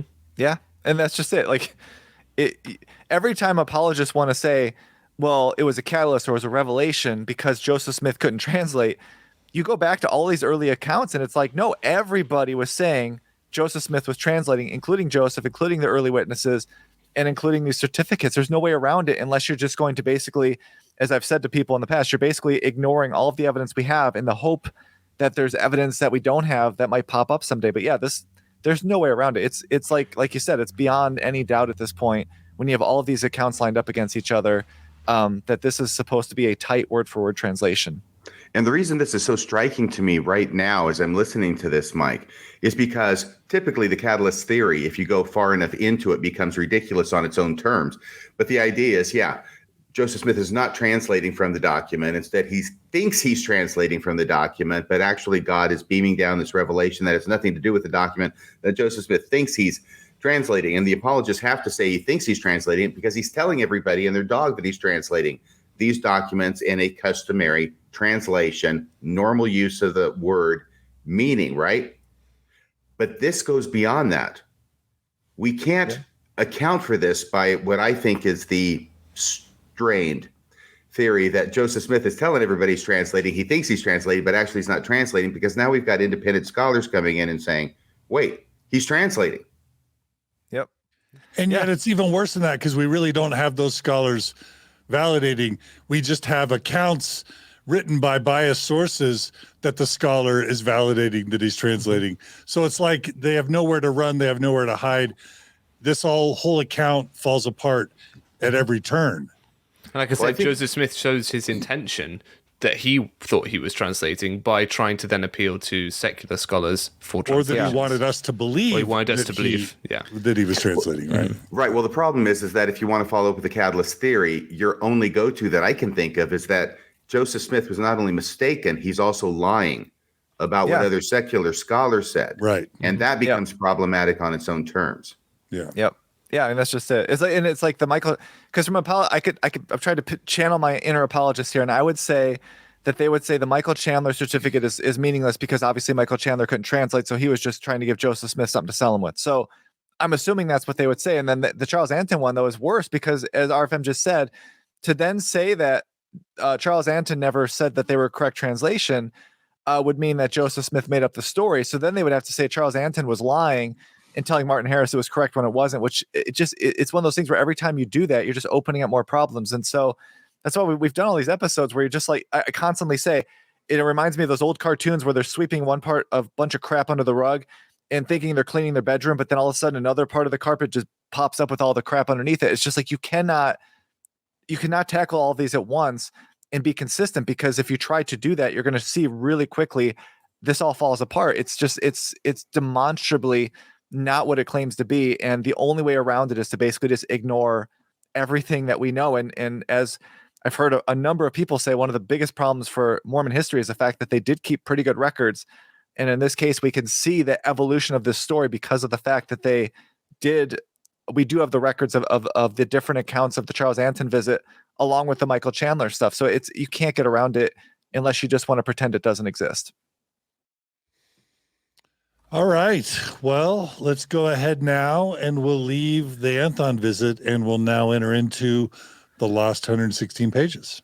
Yeah, and so this is one we did an entire episode on, and I think it's one of our better episodes in the sense of a lot of people don't cover this in a lot of detail. So I was really happy to get to tackle this. But as we talked about in that episode, we have to remember that the Book of Mormon dictation, it starts in Mosiah, it goes to the end, and then Joseph Smith is going to go back to the beginning to backfill the lost 116 pages. And so because of that, we showed in that episode that the end of the Book of Mormon is known to the people at the beginning of the Book of Mormon, but it's not known to the people in the middle of the Book of Mormon. And it's because of the fact that the dictation order tells us that Joseph Smith went back to the beginning. And this is really important, I think, for this idea of kind of backdating prophecy, because in this case, Joseph Smith is going to backdate a solution. And so as we talked about in that episode, Joseph Smith finishes the Book of Mormon. And I think in the back of his head, he's hoping they're going to get those pages back. So he does not redo the pages at the beginning. And so the Mormon Church's narrative today is that there's this small set of plates that was prepared for this exact problem. And so this is from their Come Follow Me manual. It said, more than 2,400 years in advance, the Lord prepared to compensate for the lost pages of the Book of Mormon. See 1 Nephi chapter 9. And we covered this a lot, so I don't want to go into it in too much detail. I hope if you have not watched that episode, you go back and watch it, because I think it's a really important one in showing how Joseph Smith could have composed the Book of Mormon. But there was a website that I had referenced called Lectures on Doubt, and they had done an article about the lost plates of Nephi, and it really talks about how Joseph Smith is going to backdate this effectively into the Book of Mormon after he starts it again, because he up until the end of the Book of Mormon, he doesn't know what he's going to do. And so this is a really cool paragraph from that article, and I don't know if anybody else would like to read it. Nemo, you want to read it? I'll throw you under the bus again. From a write-up on Lectures on Doubt. The idea of a second, smaller set of plates doesn't appear until 1 Nephi, which comes after Mosiah through Moroni in dictation order. There, Nephi describes his record as an abridgment of his father's record. Later, Nephi describes this new record as not the plates upon which I make a full account of the history of my people. He goes on to say that the larger, more complete volume he has given the name of Nephi, wherefore they are called the plates of Nephi. This is also the first time he describes the large plates as being more secular in comparison to the small plates. He does not give the small plates a name here, reinforcing that the plates of Nephi are not the small plates. The secular versus spiritual nature of the plates is repeated in 1 Nephi 19. There, Nephi reiterates the expectation that those plates are to be passed down from generation to generation. He also mentions that the smaller plates may have other wise purposes, which purposes are known unto the Lord, a coy hint that the plates were prepared specifically to account for the future lost 116-page manuscript. And so this is kind of a long-winded, but it's a more complicated way of saying that Joseph Smith doesn't even invent this idea of a second set of plates until after he restarts the Book of Mormon to backfill the 116 pages, which tells you that Joseph Smith did not really think of the idea of small plates until after that. And he's trying now to use the Book of Mormon to basically backfill and solve the problem that was created with the loss of the 116 pages. And I think that's really important for this episode because it shows how Joseph Smith is using the Book of Mormon. And we'll talk about this in our other 3 episodes on Revelation. He uses the Book of Mormon and Revelation to try to solve these problems that he gets into, because if he could put it into the word of God or the words of a past prophet, it then all of a sudden would make a reader go, oh my goodness, I can't believe God thought of this 2,400 years ago, when in reality, it's Joseph Smith thinking about it as he's trying to figure out how to complete the Book of Mormon after losing those pages. Mm-hmm. So I don't know if anyone has any thoughts on that, but I just thought that was really interesting for just kind of the way he's using the Book of Mormon to deal with events that are happening at the exact same time it's being written. Arthur, you want to add anything? Only that I have difficulty envisioning what large plates versus small plates look like. I mean, the common understanding is that they would be larger in dimension than the small plates. And yet both of them are apparently there in the top 1/3 that is not actually sealed. And based upon the accounts I have read from the witnesses who said they saw the plates, there's no indication of there being a different size plate up there on the top and then some smaller plates, which would be, obviously recessed. But then we're talking about plates pre-Mormon's abridgment, right? So we're talking about, there's this idea, as far as I understand it, I could be completely wrong, there's this idea that the brass plates came out and then there's the plates of Nephi also. There's these multiple plates and records that got dragged all around America before then Mormon sat down and went, right, I better all put it into a volume. Yes. So I think that's what he's referring to. Right. Yeah. So you'd have the large plates, which are the main plates, which is going to end up being, I guess, the Book of Lehi is what they transmogrify into. But then directly underneath that, presumably you have the small plates, which have the part that now recounts it from a more spiritual perspective, and is what we actually have in 1st and 2nd Nephi, etc. All contained within the gold plates that Joseph Smith actually had hold of, as he says, because they've been rewritten down. Yeah. So you got big plates, then you got small plates, and then I guess you go back to the regular size plates again, but nobody mentions anything of that in any of the descriptions I've read. Yeah.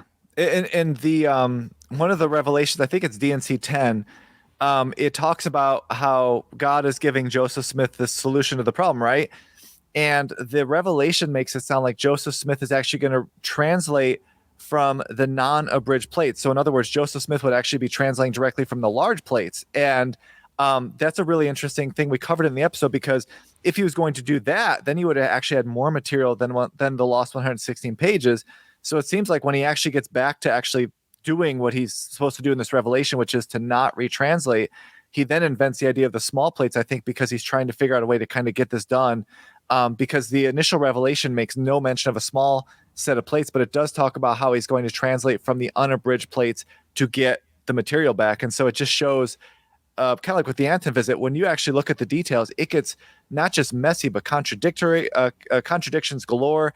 And it doesn't make sense from just a logical standpoint, because why is God telling Joseph Smith in the Revelation to go back to basically the unabridged plates, and then all of a sudden the Book of Mormon, they're like, no, I prepared these small plates 20, thousands of years earlier that I didn't mention in the earlier revelation. It just makes no sense. It's not all coming together very well for Joseph, really.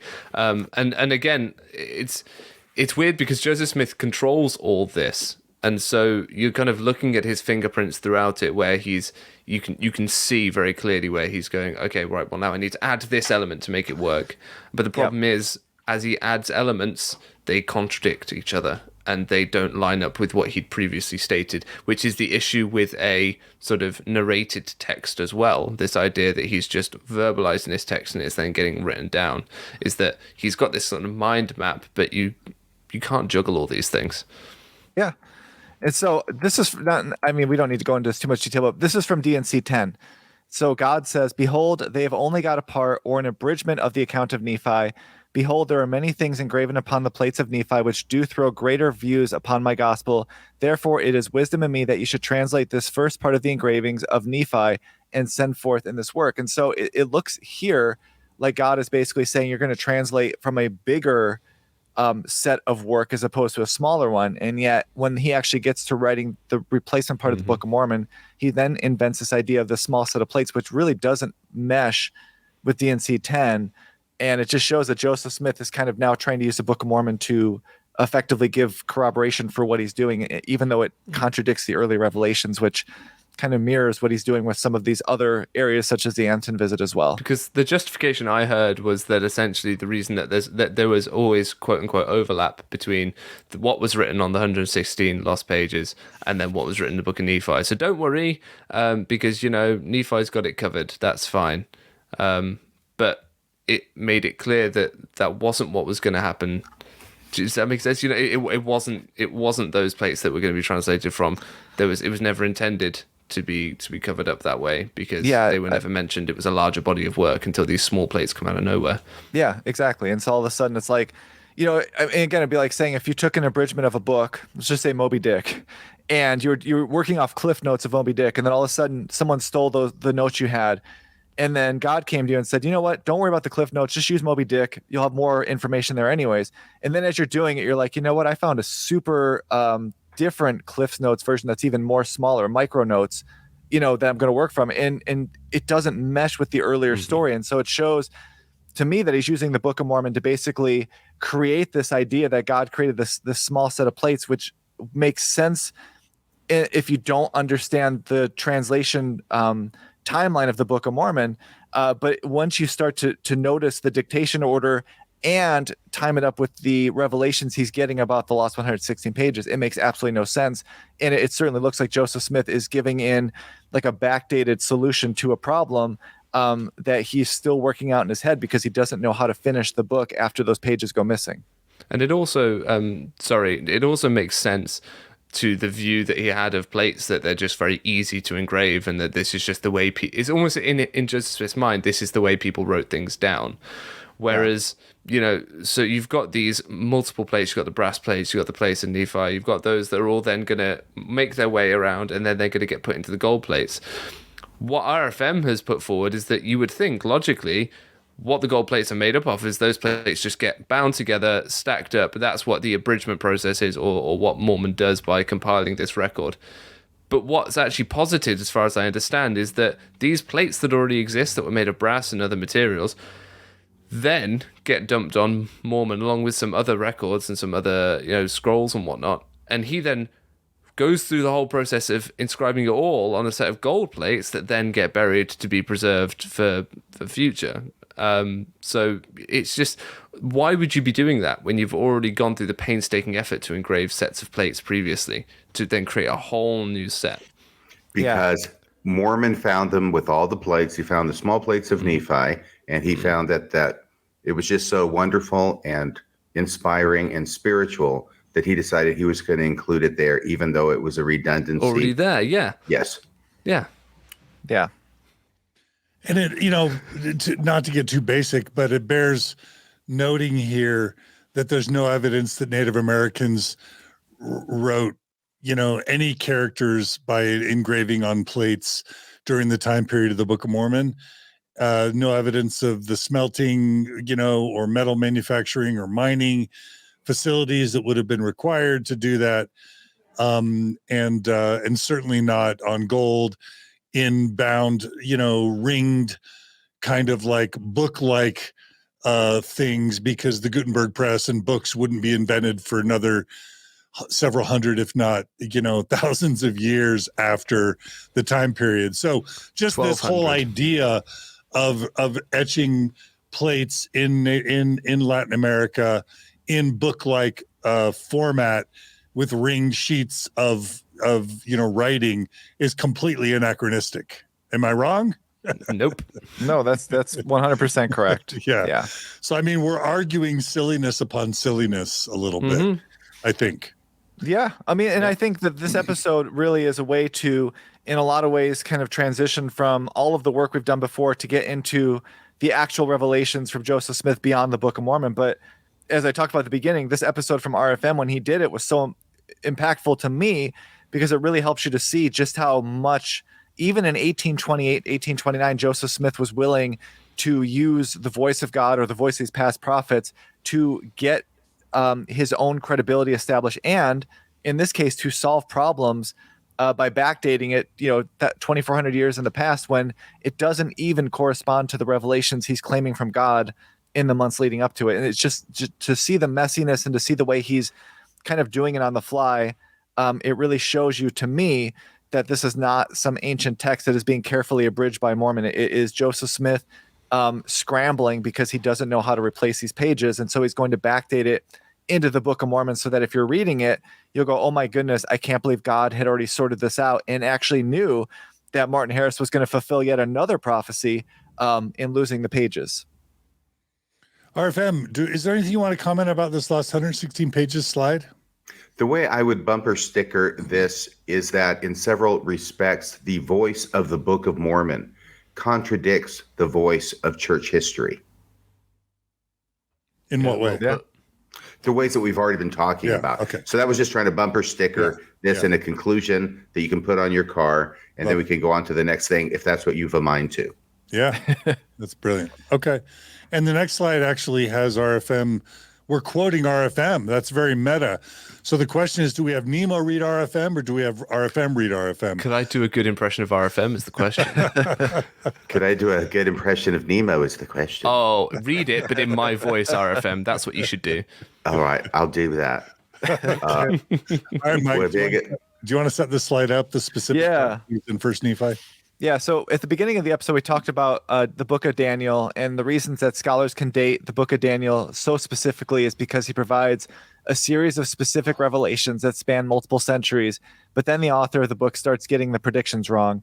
And that tells scholars that the book was written after the specific prophecies that were correct, but right before the ones that start, ending up to be failed prophecies. And so in the Book of Mormon, we could see the same pattern in First Nephi, which, as we just mentioned, is part of the replacement text of the lost 116 pages. And the reason this is important to note is that this was written after Joseph Smith had already finished the ending of the Book of Mormon, meaning at this point, the author of the text can write in prophecies that he knows are going to be fulfilled by the end of the book because he had already written the end of the book. And so this is where RFM can give his best Nemo impression from his own earlier podcast. Okay, again from Radio Free Mormon. Is this where I am? Yes, third paragraph. The reason I bring this up, the Book of Daniel, is because as I was learning about this 15 years ago, I started getting an uneasy feeling in the pit of my stomach because I recognized that there was something very similar that was going on in the Book of Mormon itself, and specifically in the vision of Nephi, which is recorded in the Book of Mormon, 1 Nephi chapters 11 through 14. Now, the text of the Book of Mormon puts this prophecy approximately 600 years before Christ. And yet, as we know, the Book of Mormon did not appear in any kind of published form until 1829, when it was dictated by Joseph Smith and then published for the first time the following year in 1830. So we have a book, the Book of Mormon, that first appears in 1830, but it is quoting prophecies from Nephi, who lived 600 years before Christ or before the Common Era. All right, now, what's it like to quote from such an intelligent person? I just hope I'm right about all this. I mean, it's been a few years since I researched it. No, I think I made every effort to be correct, and it's sounding good, so it must be true. Mike, do we want him to continue, or do you want to pause there, Mike? No, he could read that the last paragraph of the slide. Okay, go ahead, our friend. Go ahead and continue. One thing I've learned from Joseph Smith is that if you say something with enough certainty, it becomes true. Okay. Yeah. All right. Keep it going. Now for chapters 11, 12, and 13. Now that's going to be in 1 Nephi, of course. I'm just going to look at the head notes of each chapter. I'm not going to go into detail, but we will see that all of these things that are seen by Nephi 600 years before Jesus Christ came are things that Nephi could not have known except by divine revelation and the gift of prophecy. But it would have been an easy matter for Joseph Smith or whoever wrote the Book of Mormon when it came off the press in 1830. All of these things would have been known by a person living at that time period. Do you want to summarize what you're saying there, RFM? I think what I'm saying is that you've got first Nephi, who from a purported position, 600 years BCE, is seeing all of these things that happen that are important in American history and also religious history, but mainly the American history with Columbus discovering America, with the colonists coming over here from England, with there being war between England and the colonists, and the colonists win. Yay. And then all of a sudden, the prophecies become very vague and generalized. They're really specific up until the time that Joseph Smith is alive. And then anything beyond when he's alive in the Book of Mormon just become very, very vague. And, anything could fit this. So all I'm saying is that the only way that Nephi could have seen this would have been through prophecy and vision. But on the other hand, anybody alive in Joseph Smith's day would have known the same thing. And as far as a smoking gun goes with the Book of Mormon, there's no smoking gun that's going to convince everybody, but a textual critic who is proficient in textual criticism with the Bible or other texts would look at this passage in the Book of Mormon, the vision of Nephi, and say, okay, I can tell from looking at that, just like we did with Daniel, I can tell from looking at that this book, or at least this portion of this book, was written right after the point where the prophecies stop becoming specific and start becoming general. In other words, it is written shortly after the Revolutionary War. And since it is so favorable to the colonists and they are put in the good light, then it would further identify it as being written by someone in the United States or someone with United States sympathies. I mean, that's how we know really that the Book of Mormon isn't true, is that it doesn't side with the correct side.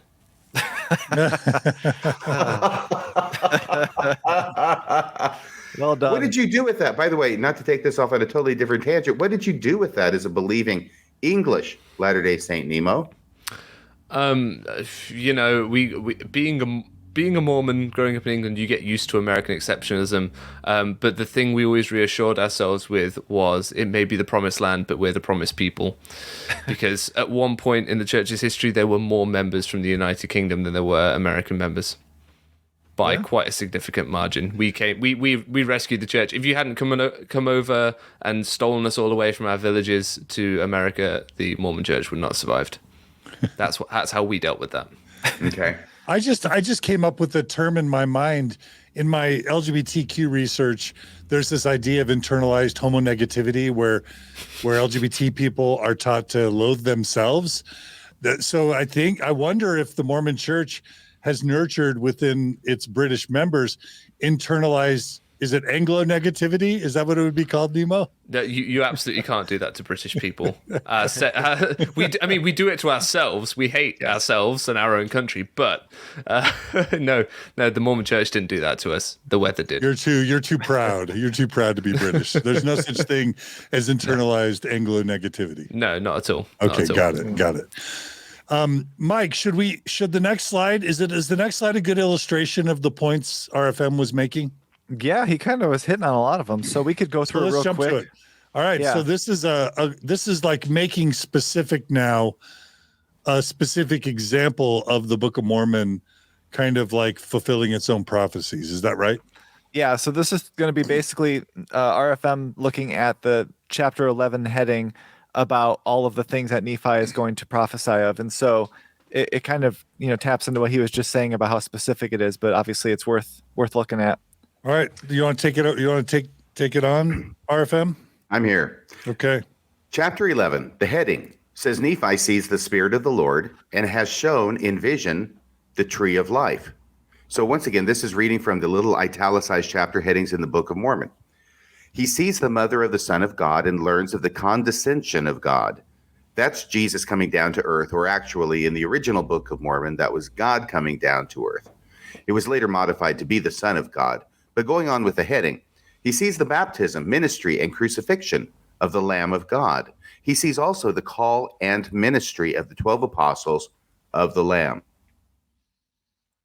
So this is a detailed prophecy that Nephi is getting 600 years before Christ, but it's first being published 1830 1830 years after Christ.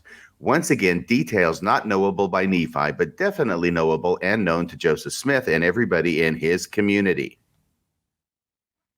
Yeah. I'll So go that's on. well. No. I just added the note, which you basically just said. But these are revelations and prophecies giving in such specificity that a scholar could look at it and say the absolute earliest this could be written would be after the Gospels were written. And then what dates us to the 1820s is the inclusion of the Tree of Life vision, which we talked about in earlier episodes, which is Joseph Smith incorporating the vision of his own father, which tells you that this could not have been written basically before Joseph Smith's lifetime, which is really important from a scholarly perspective of trying to date the text. So if I can kind of reflect what I'm understanding here, a believing Orthodox Mormon, this is actually going to strengthen their faith, because it's like, wow, the Book of Mormon is so miraculous. It prophesies of later occurrences, even early in the book. Wow, what a miraculous book. But so if somebody just is bound and determined to be an Orthodox Mormon believer, they're going to see this as miraculous. But if somebody's willing to set that down for a second, step aside and say, from a textual criticism standpoint, are there traces here of the Book of Mormon, of Joseph backdating prophecies even within the Book of Mormon? Of the Book of Mormon text itself, there's ample evidence that he was doing it, especially once you understand that he wrote First Nephi after he wrote, Mosiah on. He came back to First Nephi because the last 116 pages had been lost, and he had to rewrite the beginning of the book to make up for the loss of the 116 pages. Did I summarize that decently, Mike?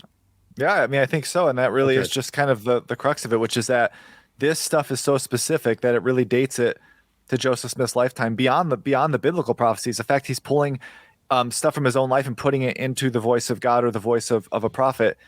It could not have been written any earlier than Joseph Smith's life, unless you want to take the approach of a believer and say that the Book of Mormon was incredibly prophetic until Joseph Smith's lifetime, and then it just completely stops, which is an approach that we all took as believers. But yeah, from a scholarly standpoint, this is the easiest way to date the Book of Mormon.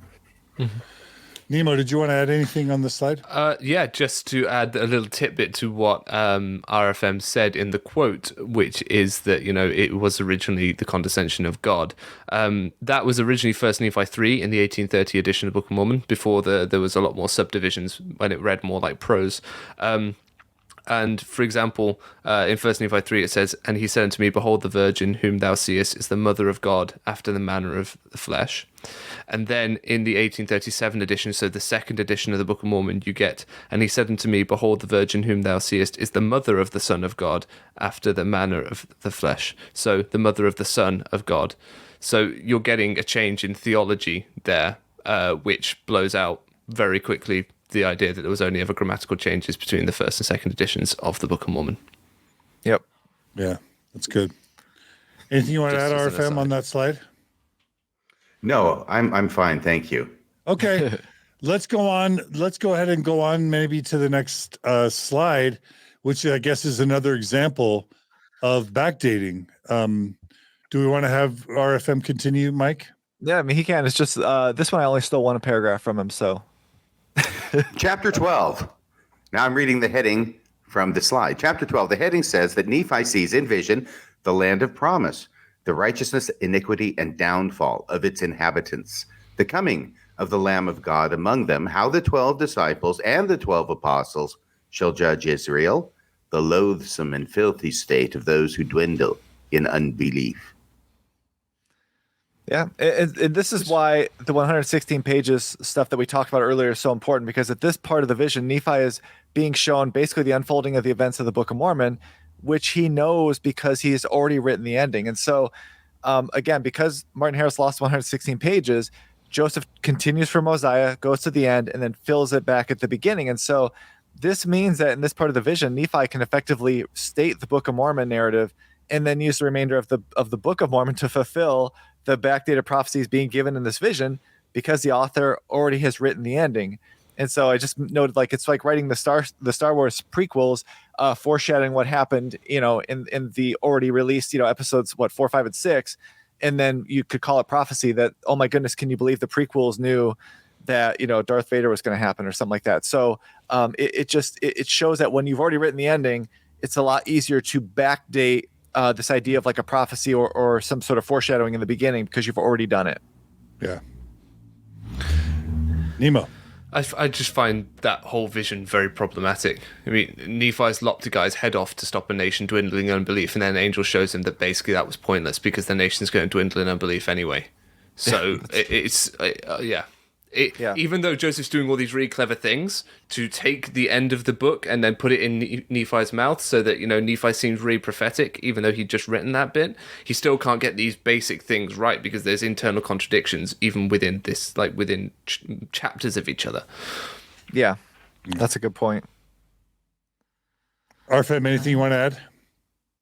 Well, I was just going to think about that part that somebody wrote a really important, excellent essay about why that happened the way that Nemo said. Wait, I think that was me. Anyway, and I did it on a podcast a while back. I don't know.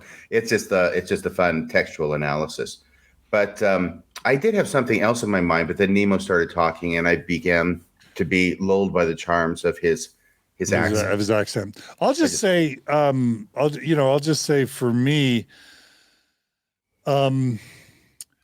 you know, at a meta level, at a psychological level, this is kind of this whole dynamic of backdating prophecy to reinforce faith. Really, it's reminiscent for me of this whole psychological phenomenon of, you know, a millennialistic leader like the head of the Jehovah's Witnesses, or, you know, another group prophesying that the world is going to end. Warren Jeffs did this, or Rulon Jeffs, prophesying that the world is going to end or that Jesus is going to come at a certain year. And then the year comes and goes and Jesus doesn't come. And the way that the high demand religious leaders or cult leaders spin that, they can actually make it so even though their prophecy failed, their followers end up believing more strongly than they would have if the prophecy had come true. That's how powerful and that's how much of command cult leaders can have on their followers. They can turn an actual lemon into faith lemonade for their followers. And that's what, Nima, I'm glad you're laughing because it means I'm striking a chord here. That's kind of a little bit what I think Joseph is doing here. He's like writing the Book of Mormon. He bungled, he's got 116 pages written. He's bungled it. They're lost. He's got to go on and continue writing it out anyway. But then he's able to turn that lemon into a lemonade by when he has to go back and replace the 116 pages at the end of the process. He's going to just write in some prophecies, and all of a sudden all his followers are going to be like, wow, look how miraculous the Book of Mormon is. It prophesies the ending of the Book of Mormon at the very beginning. It's even more miraculous. Now, Nephi, Nemo, why were you laughing? Well, because it just brought to mind the idea that, people talk about how the defenders of the Book of Mormon talk about how it has this consistent narrative, this consistent story all the way through, which would have been way more difficult for Joseph to keep as he orally dictated a book from his mind. But the proximity of the end to then the way he writes the beginning, like you said, he's taken this problem and used it to actually make a solution. So if members understood that actually the beginning was written after the end, it would make the Book of Mormon less miraculous. But that point is never emphasized or really focused on particularly because, like you said, Joseph took this lemon of losing these pages and turned it into lemonade of, well, I can now, because I've just finished dictating this last part, I'm very familiar with what happens, so I can now make the person at the beginning of the book know exactly what's going on. Yeah. And Mike, we talk a lot about that, about how specificity in the replacement to the 116 pages increased a lot relative to the names and dates and times and places and specificity for, the remainder of the book post loss of 116 pages. Is that right, Mike? Which episode was that? Well, okay, so we did the episode on the 116 pages, which I think is like maybe the 6th or 7th or 5th. It's early. And I honestly think it's one of the most important ones we did because a lot of other podcasts don't cover it as much. And the fact is, when you look at how the text at the beginning differs from the text, like starting back in Mosiah. You could show the dictation order, which everybody agrees to now. Most people, I think every church scholar will agree to the fact that he starts in Mosiah, finishes, and then goes back and fills in the beginning. And it just shows kind of what you said. Imagine you dictate as your first ever production of like scripture, and you have to orally dictate. You can't make a lot of changes because of the fact that the scribes need to believe this is coming as direct translation.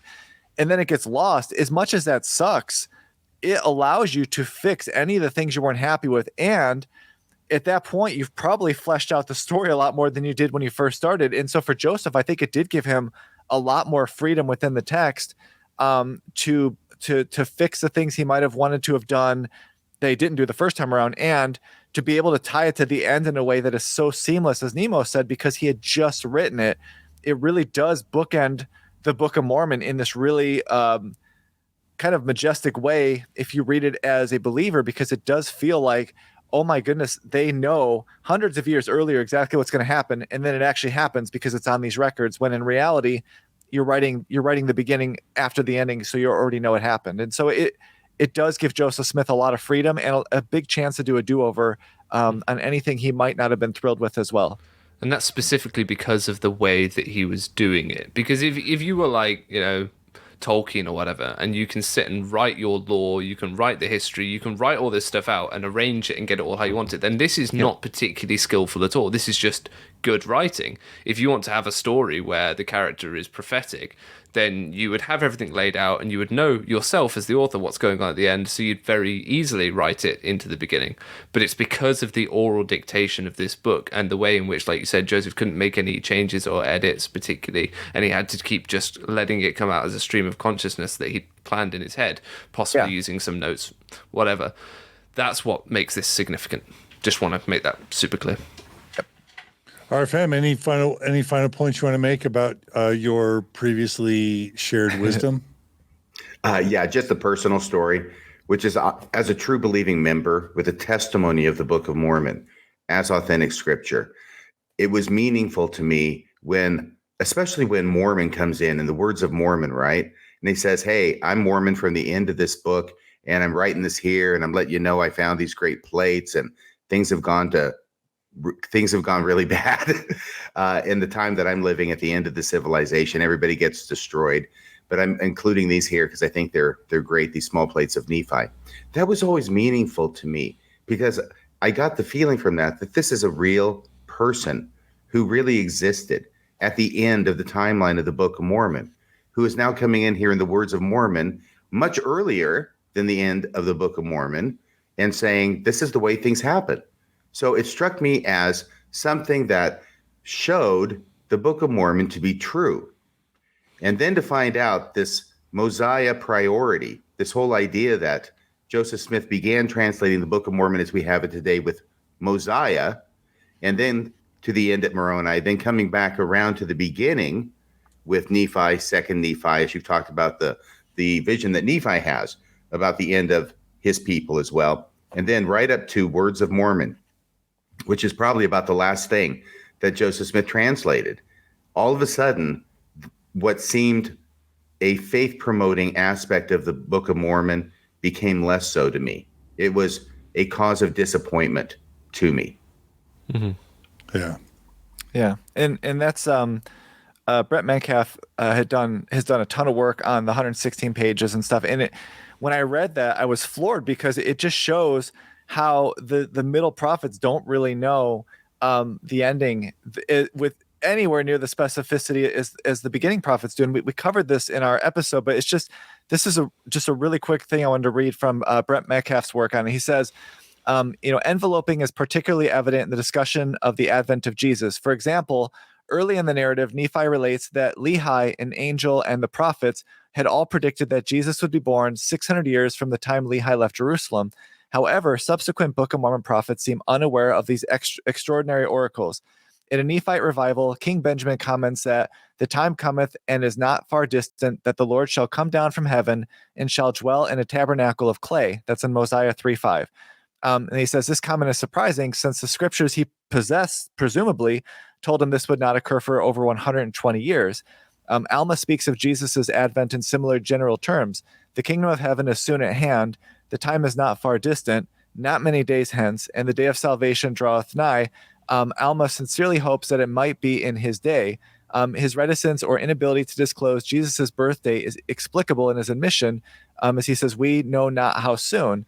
Yet all of the early prophets of the Book of Mormon know exactly when it's going to happen. And so these are the things that show you how Joseph Smith is backdating the ending of the Book of Mormon into the beginning, because the middle has no idea about the end or the beginning. And that's really the best way to date when this is happening, and also to pinpoint the fact that this is likely, written by Joseph Smith, because of all of these details that are just loaded in the Book of Mormon that are all pointing right at him.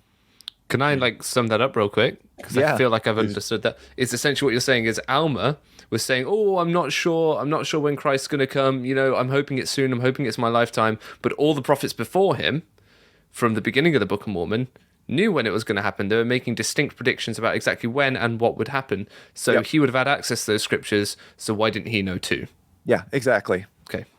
Yep. So that just tells you that it should, once you understand that the dictation order, and then you start seeing those details, it's like, okay, it totally makes sense that Joseph Smith now in the beginning is able to backfill all of this stuff to make it seem this majestic prophetic calling, but it doesn't work because the middle prophets have no idea about these things. So it tells you that there's a mess. It's not an issue of these are on two sets of plates that are being kind of done with different focuses.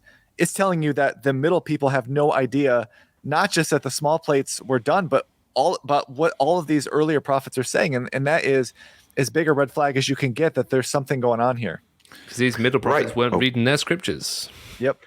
Well, right. And also there's that hugely dramatic event described in 3rd Nephi chapter 1, where all the believers that Jesus is going to come are set to get executed by the non-believers who have apparently taken power in the government. And it's just like nobody knows when this is going to happen, but they believe it's going to come, and they believe it fervently. And then on the day of execution, lo and behold, the new star appears in the sky, and they are vindicated and set free. So, yeah, nobody knows when he's coming, apparently, except for Nephi. Yep. Mm-hmm. And so there didn't need to be all that drama. But then how else would Joseph have built that suspension, that suspensive device that he put, literally speaking, there's a device of suspense there. He's creating some drama in the book. He can't create that drama if actually, they do indeed know, or should have known, because of the previous prophets. Yeah.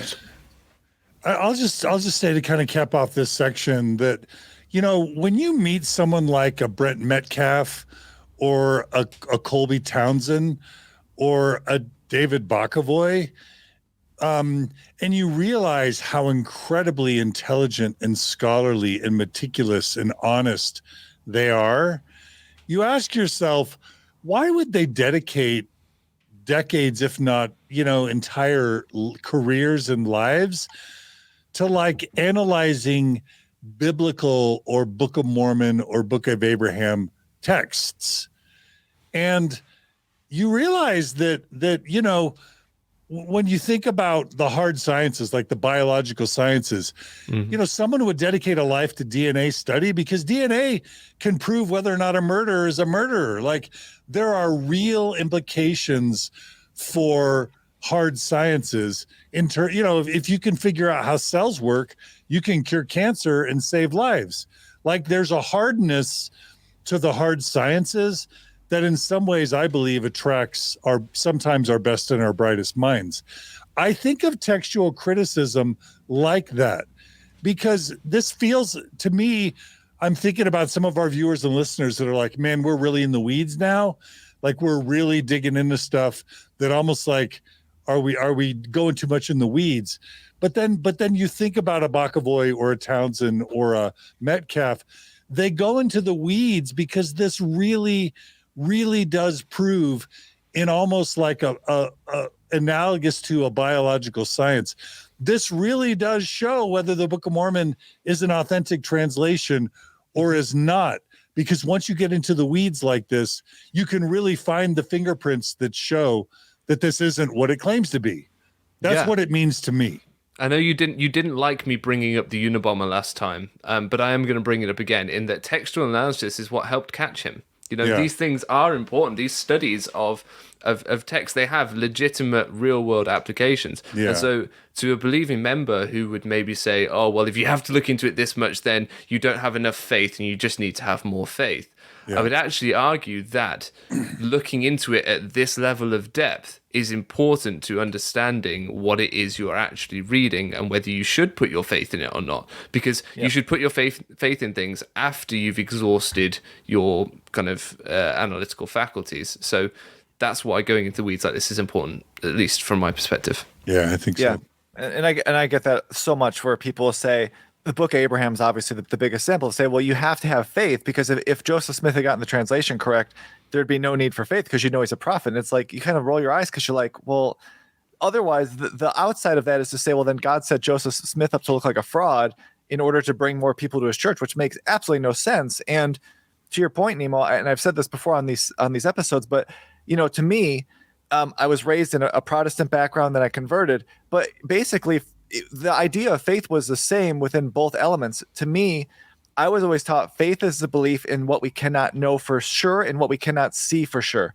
And it's not belief in spite of what we can see. And so this idea that you should have faith in spite of the fact that the claims that the church has made are false, that's not faith. That's something entirely different. And it would be like, if you're married and you say, well, I have faith that my husband is faithful, and then you find a hotel receipt with another woman, and then you're like, I still have faith, because if I trust this receipt that he was with another woman, then I won't have faith in him. It's like, well, yeah, that's what evidence does. Evidence makes you shift your belief based on what you can know.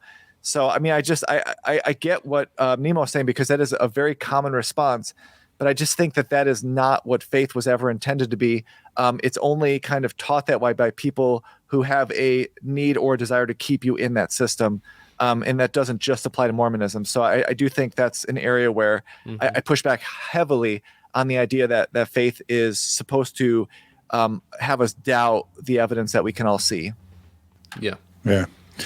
Well, let's go to the next slide now. I think we've covered this well. The next slide is a really, really significant tell for those who are open-minded about, backdating prophecies. So, Mike, do you want to talk about the Book of Mormon predicting U.S. history through Joseph's timeline? Yeah, and so this is just like one of those things where you get to chapter 13, and all of a sudden, the Book of Mormon just gets so incredibly specific in its prophecies, and then all of a sudden you're going to see a punt directly to the Book of Revelation. And so they talk about Columbus arriving in America. That's First Nephi chapter 13, verse 10 to 12.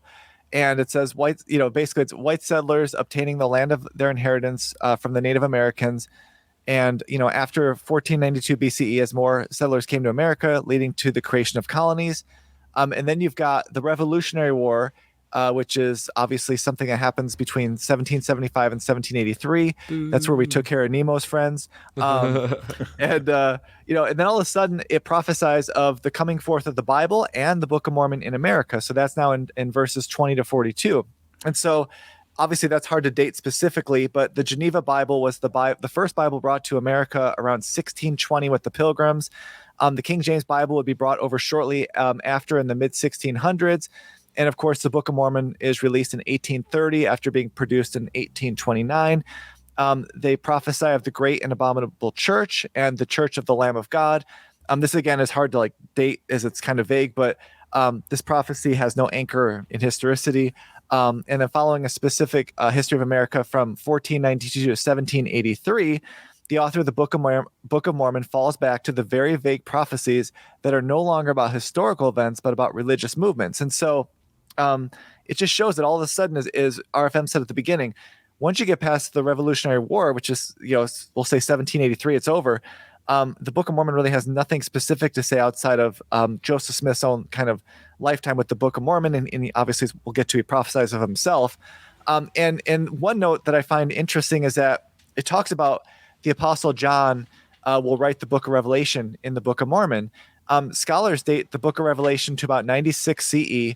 And as I discussed earlier, this prophecy confuses the John identified in the Book of Revelation with the Apostle John, which is another mistake by Joseph Smith in not understanding biblical scholarship, because the John who writes the Book of Revelation is not the same who writes the Gospel of John. which again tells you that the writer of this part of the Book of Mormon does not understand the material that he's working with. Yeah, that error seems highly problematic in and of itself and It significant. does. Nemo, did you have a quick reaction to this slide? Not particularly, other than it follows a pattern of Joseph Smith not understanding biblical scholarship. You know, that Johannine language that David Barkavoy talked about in the last episode that we did. You know. Yeah. RFM, you may have missed a bit of this. Is there anything you want to say about this slide? Once again, just registering another disappointment is that obviously Joseph Smith was not in a place or time where he had access to the kind of biblical scholarship that we know about today that's been mentioned about the John who writes the book of Revelation, who is actually identified with the name John, but not John the Apostle. These niceties were not known to him. And it would be more faith affirming if Joseph Smith said things that may have seemed out of place in his day that ended up being matched by scholarship as it continues to unfold and increase.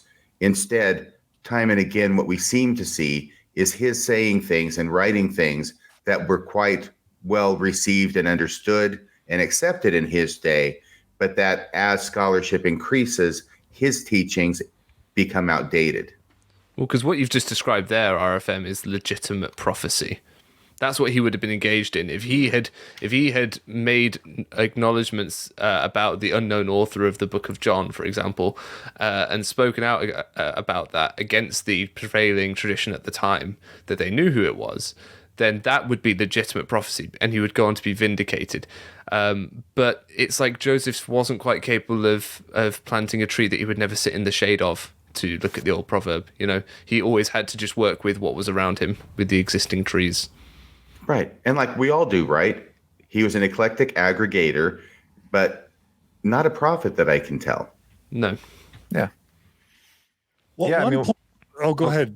No, I was just going to say, when you continually throughout the Book of Mormon, the Book of Abraham, and his Revelations, make these really, I don't want to say they're basic errors, because in his time they didn't know they were errors, but when you make what we now know to be basic biblical scholarship errors, it tells you that this is not coming from a divine source, because otherwise, at least some of them, like Nemo said, Joseph Smith would have pushed back against, which at the time would have been revolutionary, would have been controversial. But today, every general conference, that would lead, that would either be right before the opening prayer or be right after. It'd be like, this is what Joseph got right. Bam, check it, you know. But instead, we're stuck sitting here going, why is Joseph Smith constantly getting things wrong that were believed in the 1820s and 30s? And I think that at some point, as RFM said, he's great at taking information and compiling it, but he's not great at actually seeing anything that wasn't available to him in his lifetime. Right. Even a small example of that is Joseph Smith making the common mistake of identifying the author of the Epistle to the Hebrews as Paul. Now, that's very commonly done in this church and outside of this church. And as recently or as early as, I think it was the 3rd century with Eusebius, the church historian, he was already on record as saying, we've got no idea who wrote the Epistle to the Hebrews. Actually, I think he said, God only knows who wrote the Epistle to the Hebrews. But we get to Joseph Smith, and in some kind of context where he's not talking about authorship of the book of Hebrews, he just refers to a passage in the book of Hebrews and cites it to Paul, right? So he's making that common error. That's okay. It's not a big deal. What ends up happening, though, is that Bruce R. McConkie, in his Doctrinal New Testament Commentary 3-volume series, takes that identification by Joseph Smith of the author of Hebrews as Paul, even though it's just in passing, and says that's the final word. All the scholars are wrong. Hebrews was written by Paul. Joseph Smith said it. I believe it. That settles it. The one comment I just wanted to make, I'll always be grateful to Michael Coe for teaching me not just to look for what's there that shouldn't be there, but to look for, but to notice things that should be there that aren't.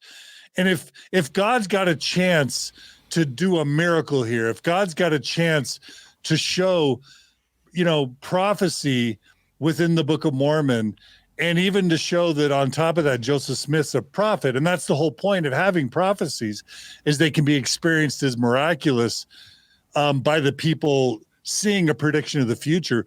Why didn't the Book of Mormon prophesy things that come after Joseph Smith? Why didn't it prophesy the Industrial Revolution? Why didn't it prophesy Tesla? Why didn't it prophesy germ theory? Why didn't it prophesy the First World War, the Second World War, or the Vietnam War, or something that clearly happens after Joseph Smith lived and or after he wrote the Book of Mormon? At that point, well, that's a true miracle, right? That's a true prophecy. And yet the things that the Book of Mormon prophesies either never happen, or they're vague, or they're things that Joseph Smith would have obviously known about. Is that fair? That's fair. And I think the whole purported purpose of the Book of Mormon is to, and certainly what I believed it to be, when I was in that mind, and many believing members of the church believe the Book of Mormon's purported purpose is to put the Bible straight, is to take the Bible, that old example where the Word of God is like a piece of wood, the one nail in it is in the Bible, it can get twisted this way and that way, but with the Book of Mormon you put a second nail in and that's it. That's the way it should be. The Book of Mormon is meant to clarify all these things. But it doesn't. It doesn't actually clarify any of the contended issues of the Bible with people like, for example, who wrote this, who actually said this, when was this written, is this a first-hand or a second-hand account, all the things that are important beyond the faith-promoting stories or the faith-promoting parts. And also, it doesn't mention things that the Bible also doesn't mention. So, for example, Jesus' stance on homosexuality, not mentioned in the Bible, not mentioned in the Book of Mormon either, right? So it had a chance there to bring these things up that were missing, that would be pertinent to the struggles of our day. The question around homosexuality and Christianity and how they combine is a big one. It's a big contentious issue. And the Book of Mormon, like you said, if God had a chance to work a miracle, that book could have been the solve, but it's just not mentioned. Yep. And that is one of the chestnuts that the Book of Mormon leaves us. By the way, it is the Book of Mormon that says of itself that it is going to make clear what's written by what in the book of out of the mouth of the Jew, I think it is, once again in 2nd Nephi, that the Book of Mormon is going to clarify that. But it certainly says also in Nephi that the Book of Mormon is going to come forth with the purpose of making plain all those things that have been taken away from the Bible, those plain and precious parts that have been taken away from the Bible by the Catholic Church. By the great and abominable church as it goes through its hands, right? And takes out all those plain and precious parts. But the Book of Mormon's here to add them back. And you can read it from beginning to end. And honestly, what do you find in there that appears to be a restoring of something that's not in the Bible, that was lost from the Bible? I'm unable to find it. The only thing I can see in the Book of Mormon that's different from the Bible is that it has a much more detailed knowledge of the ministry of Christ and of the Revolutionary War and of Columbus way before Jesus was born or before any of those events happened, even though they're in the past to Joseph Smith. But really, this pre-knowledge, this detailed pre-knowledge of Jesus is the only thing I see different about the Book of Mormon that I don't see in the Bible. I don't know. Do you blokes see anything else? Well, yeah, like infant baptism is the one that I see where it's almost like he thought, hang on, I was meant to put some theology from the Bible right. I guess I'm going to take on this one and just say, well, that's bad. You should do it later. But you're right to expound on your point. What you see in the Bible is a very clear Jewish tradition moves to Christian tradition post Christ coming and revealing the new and everlasting covenant. Right, this is the New Testament, etc. What you've got in the Book of Mormon is Christianity throughout. Before Christ, somehow they already know about Christianity and they know exactly what it is to be a Christian and to already believe in Christ in that way, not just a promised Messiah. And then post Christ, you see this falling away, etc. That's what's significantly different about its theology to the Bible. I'm not sure it's a better thing for the claims of its truthfulness. No. As a convert, I remember reading the Book of Mormon for the first time and being like, wow, this feels super comfortable to read because I came from a Protestant background, and wouldn't you know it, the Book of Mormon really does kind of confirm that kind of Protestant mindset of the 1820s. And it talks about Jesus a lot, which of course, as a Christian in the 1800s, would feel very at home. And as Nemo said, the only thing that's in the Book of Mormon that's not in the Bible that's Mormon unique is not doing infant baptism, but then that's another area where you find out that is a very hot topic of the day. And so it's not like Joseph Smith is kind of pulling us out of nowhere. It's again coming from something that's being discussed at the time, which is why there's that Alexander Campbell quote we've read probably on 3 or 4 different episodes where he just talks about how the Book of Mormon addresses every hot topic issue of the day and does it in a way that's purportedly through an ancient record, but just happens to match all of the talking points of, the 1820s. And so at some point you just go, how many red flags do you need before you go, yeah, this is not in any possible way an ancient document. But of course, until you're ready to see it, you're not going to see it. Right. And this idea that the Book of Mormon reflects early 19th century American Methodism, really, theology from beginning to end. It has very little to do with the church as it exists today, with all the things that have been added to it, with temple ordinances and everything else that goes along with it. In this way, the Book of Mormon itself seems to serve the role of the camel's nose under the tent. And that once you can adopt that as being literal or have a testimony of it, then the rest of the camel can come into the tent. And the rest of the camel is everything else that the church has added to the Book of Mormon teaching since it came off the press. Yep. 100%.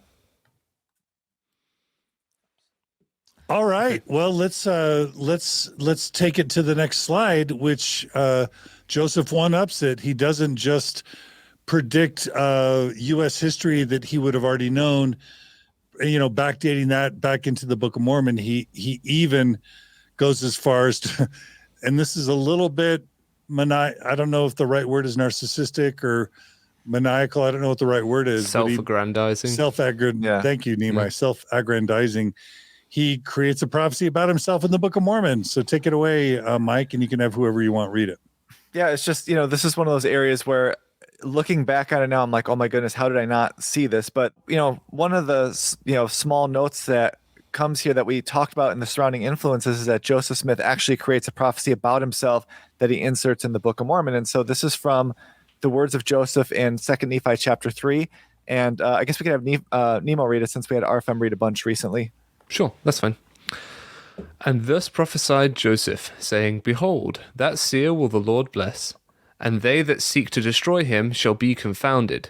For this promise, which I have obtained of the Lord, of the fruit of my loins, shall be fulfilled. Behold, I am sure of the fulfilling of this promise. And his name shall be called after me, and it shall be after the name of his father. And he shall be like unto me, for the thing which the Lord shall bring forth by his hand, by the power of the Lord shall bring my people unto salvation. Yeah, and so the Book of Mormon is basically making a prophecy that Joseph, son of Joseph, will be a seer that will translate the Book of Mormon. And this is a really great way to retrofit a prophecy into the Book of Mormon that Joseph Smith has already fulfilled in the year 1829, because he's already known as a seer from his treasure digging days. And now is basically, as we talked about in those early episodes, he's kind of taking that treasure digging technique and moved it to this translation technique in the exact same way of looking in a rock and a hat. And is known as a seer. And so all of a sudden, Joseph Smith here is going to, very, craftfully write himself into the Book of Mormon as a way to have the reader go, holy crap, they knew that Joseph Smith was going to be the one to restore the Book of Mormon, thousands of years later. I'm just surprised that there's a lot of hubris in this decision, but I'm also surprised that in his mind, he's thinking, wow, this is really going to bolster people's faith. I know I'm going to be viewed as the quote translator, the author. I'm going to write myself into the book, and people aren't going to be suspicious of that.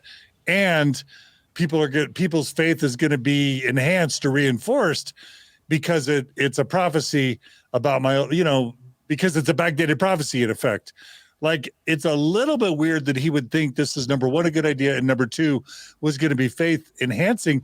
But oddly, he kind of understood human psychology, because again, that's how it worked for me when I'm a 15-year-old high school student learning about this for the first time in the Book of Mormon. I'm like, wow, how miraculous. The Book of Mormon even prophesies of Joseph Smith. And I bought it, hook, line, and sinker back then. Anyone else have a comment about that? Well, Joseph, if he was good at anything, he was good at getting people to believe him and to follow him. That's what he was good at. So I think you're right. He understood the psychology of it. Maybe not in Yeah. those terms, but he knew the effect it could have on people. Yeah. To me, that was the big lesson he learned from his treasure digging days, where he could lead people to a treasure site, have them dig, tell them all that the treasure's been taken away, and somehow they left with more faith in him as a treasure digger, even though no treasure was ever found. That is the big lesson he probably learned, is you can make people believe even stronger, even after something weird or inconvenient happens. That's exactly what you were saying about cult leaders. They have this ability to get people to believe stronger even when their prophecy fails. His prophecy about there will be treasure there, his assertion that there will be treasure there failed, and yet he was able to get people to believe him and actually believe stronger in his abilities in some cases. So I think, he realized he has that gift. He has that ability to make people to get people to believe him, even if he's demonstrably wrong about something. Yeah. RFM, you want to jump in here at all? If you like a person, or if you like what a person says, then you should never underestimate the strength of the human desire to believe. They will believe what is said, regardless of an overwhelming amount of evidence that contradicts it and zero evidence that supports it. My life is living proof to that fact. And I'll also tell you, this is another example of a very specific prophecy in 2 Nephi 3 that goes right up to Joseph Smith's day and no further. Yep. The other thing I was going to say is that what I see here is that already Joseph Smith has this idea in his mind that he is contemplating, or at least 2 Nephi 3 is, a text written by ancient Joseph who went into Egypt that has a prophecy in it. So he is accessing, sort of like he did that little scrap from the book of John. I think it's in D&C 7, right? Which he remote viewed from the Holy Land. Yep. He's accessing a prophecy written by Joseph of old. And this also anticipates what he's going to do when he buys the scrolls in 1835. One of them is Abraham, and the other one is the scroll of Joseph, which we never got. But I think that if we had gotten it, it would have had, at a minimum, contained a prophecy very similar to the one in 2 Nephi 3, as well as a prophecy that was similar, again, to the one that Joseph Smith added in his Joseph Smith translation to, I think it was Genesis 49. 50. 50, where the patriarchal blessings are being given out? Yep. Okay, yeah. See, I was going to say he would do it like Genesis 50. We would get basically Genesis 50, but it would be called the Book of Joseph rather than just part of GST, I would think. Because the verbiage in that, I know we're coming to it, is very similar to the verbiage of the prophecy given here in the Book of Mormon. It's like the same author for sure. Yeah, and that's actually a good transition. The one little tiny note I would add that I always wonder now is, would Joseph Smith have written himself into the Book of Mormon if Martin Harris doesn't lose the 116 pages? Because at the beginning of the Book of Mormon, remember, he records a revelation that says that God will grant him no other gift besides translating the Book of Mormon. And then at the end of the Book of Mormon, Joseph Smith changes the revelation to say, I forgot what the wording is, no other gift beyond or until it's finished or something like that. So he gives himself this extra. At the beginning, he's almost tight, putting ropes around what he can do. And then by the end of the Book of Mormon, Joseph Smith takes us off and he's like, I am full out prophet. And I just wonder if he would have been in the mindset of adding himself into the Book of Mormon had those pages not been lost. But I guess that's one of those things we can only speculate on. So. And we'll make sure and add to our show notes that episode on Joseph Smith changing his prophecies, because this is a pattern. This is a long pattern, and it's a really important one. Yep. All right, Mike, let's go to the next slide. Joseph Smith's name will be had for good and evil. Oh, actually, hang on a second. There did we one not before cover? Did we not finish? 50. Yeah, we did the Book of Mormon one, but this is the next slide. Joseph Smith writes himself into the Bible. Should be before the good and evil one. Oh, okay. Let's do that next. Yeah, then this one will be quick because this is, I would say this is kind of the mother of all backdated prophecies. Joseph Smith is going to write himself directly into the Bible when producing the Joseph Smith translation of the Bible in Genesis 50. And as Nemo said, this is going to sound awful familiar because it words pretty closely to the Book of Mormon. It says, and out of weakness shall he be made strong in that day when my work shall go forth among all my people, which shall restore them who are the house of Israel in the last days. And that seer will I bless, and they that seek to destroy him shall be confounded. For this promise I give unto you, For I will remember you from generation to generation, and his name shall be called Joseph, and it shall be after the name of his father, and he shall be like unto you, for the thing which the Lord shall bring forth by his hand shall bring my people unto salvation. So that's... Yeah. I'm going to just say it's sus again here. It seems like he can't stop including the curse of Cain in every scripture that he produces. Here he is in multiple scriptural tomes or canons inserting himself. And it's a little sus. Why isn't he inserting Oliver Cowdery? Why isn't he inserting Martin Harris or Brigham Young or David O. McKay? Like it's a little bit sus that when he has to insert a 19th century historical figure, it's got to be himself. Mhm. You know, it's a little sus, right? Well, I mean, it's just like it's self-serving. So, I mean, in this case, he's writing in. I mean, we talked in biblical scholarship about how Genesis was likely written late and all that, and yet he's going to go back in and expand this text to make it not just that he's going to bring forth the Book of Mormon, but that he's going to bring people to salvation. I mean, it puts him in basically, as you often hear is kind of a cliche, Joseph Smith is like the second greatest person ever to live next to Jesus, because he is going to be the one to restore the church and bring people to salvation. This is no longer just the Book of Mormon. It's the whole package. And he's declaring himself the second greatest person next to Jesus to have ever lived. In fact, RFM, isn't there a point where he basically says he was able to do things Jesus himself wasn't able to do? Keep a church together. Right? Yeah.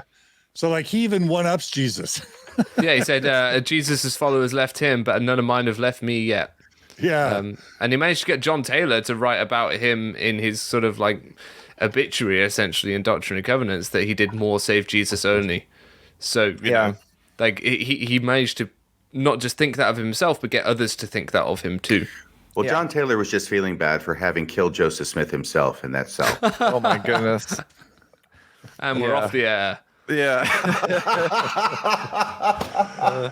Oh, where's your tinfoil hat, RFM? I want to see the tinfoil hat.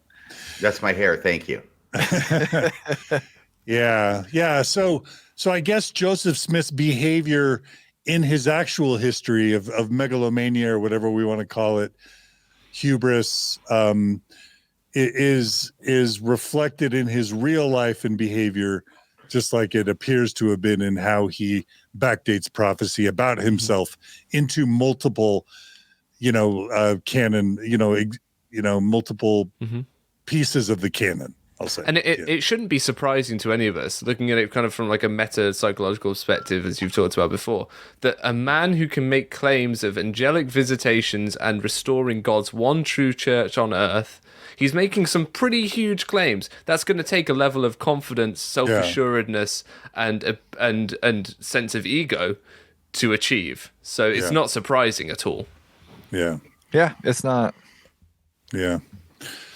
Okay. Should we go to Joseph Smith's name being had for good and evil, Mike? Yeah, that's a good point. And so this is, Joseph Smith's history. So again, this is kind of from the same writing of the Charles Anthon visit we've talked about, but Joseph Smith is going to recount a prophecy that his name would be had for good and evil among all nations. And so this is from the History of the Church, chapter 1, it's verse 33. And it just says, "He called me by name and said unto me that he was a messenger sent from the presence of God to me, and that his name was Moroni, that God had a work for me to do, and that my name should be had for good and evil among all nations, kindreds and tongues, or that it should be both good and evil spoken of among all people." And you hear this all the time. I get this in response all the time when you point out something that Joseph Smith did, and a believer will say, "Oh my goodness, you're fulfilling prophecy right now, because Joseph Smith said his name, God says his name would be said for good and evil." But this revelation is written in 1838, after Joseph Smith's name was had for good and evil among the United States, and word had spread to other countries. People did not like what Joseph Smith was doing. And so he's writing a revelation in 1838 that he dates back to, say, like 1823, of something that had already happened. And so this is a really good example of where the church is taking a prophecy written much later, putting it back into a day when it had already happened, and then says, hey, it's already been fulfilled. And so I think this is a really nice example of Joseph Smith doing that. It's a really interesting prophecy because it's essentially the sort of 1830s version of hate is going to hate. And he's just Yeah. like, look, people are going to be unhappy, but that's the nature of it. This is like John DeLynn saying that in 2000 he predicted that his name would be had for good and evil amongst the Mormon peoples of the world. And he actually wrote it like 5 minutes ago. After he knows from years of experience that some people like him, some people don't. Yep. And then Who every doesn't time like me? What are you talking about, Nemo? Who doesn't like me? No one, John. Don't fire me. Yeah. Yeah, and it's all I aside from the fact that he's backdating prophecy, this is a really smart move by a leader of a high demand religion or a cult, because it basically inoculates members to any trouble you get into, any missteps you might make, if you not only warn people that people are going to hate me, Yep. but you brand it as a prophecy, that it's prophetic, then you're just really steeling yourself against any future criticism. It's a very effective tactic. Yeah, Yeah. It's a great one. And I get, like I said, I get that response like on Twitter all the time. I'll post like a link about, say, the happiness letter and Joseph Smith's polygamy. And then you get these responses. They'll say, his name will be had for good and evil. And then they'll say, basically, I'm fulfilling that prophecy. And I'm just, it's one of those things where you're just like, you've got to be kidding. But at the same time, to your point, it's really effective at creating this us versus them mentality of like, oh yeah, of course you're going to hear horrible things about, I mean, I've heard from people close to me that they'll go, oh, I'm so sorry that Mike is saying these things that are so bad about Brother Joseph. And you're just like, but they're evidence-based. I'm not just saying like, I think Joseph Smith was like a smelly idiot or something like that. It has no basis. This is like, here's evidence showing what he did. But that prophecy is really effective at people falling back on that to avoid having to look at the evidence. And like you said, I think it's a tactic that's used by any leader of a high demand religion, because it is creating a mindset that tells their members, you are going to hear bad things, don't listen to it. It's a thought terminating cliche wrapped up as a prophecy. That's right. Exactly. That's right. I would say it's even better than that. It's not just you're going to hear bad things, don't listen to it. You're going to hear bad things, and that proves I'm a prophet. Yeah. Yep. Yeah.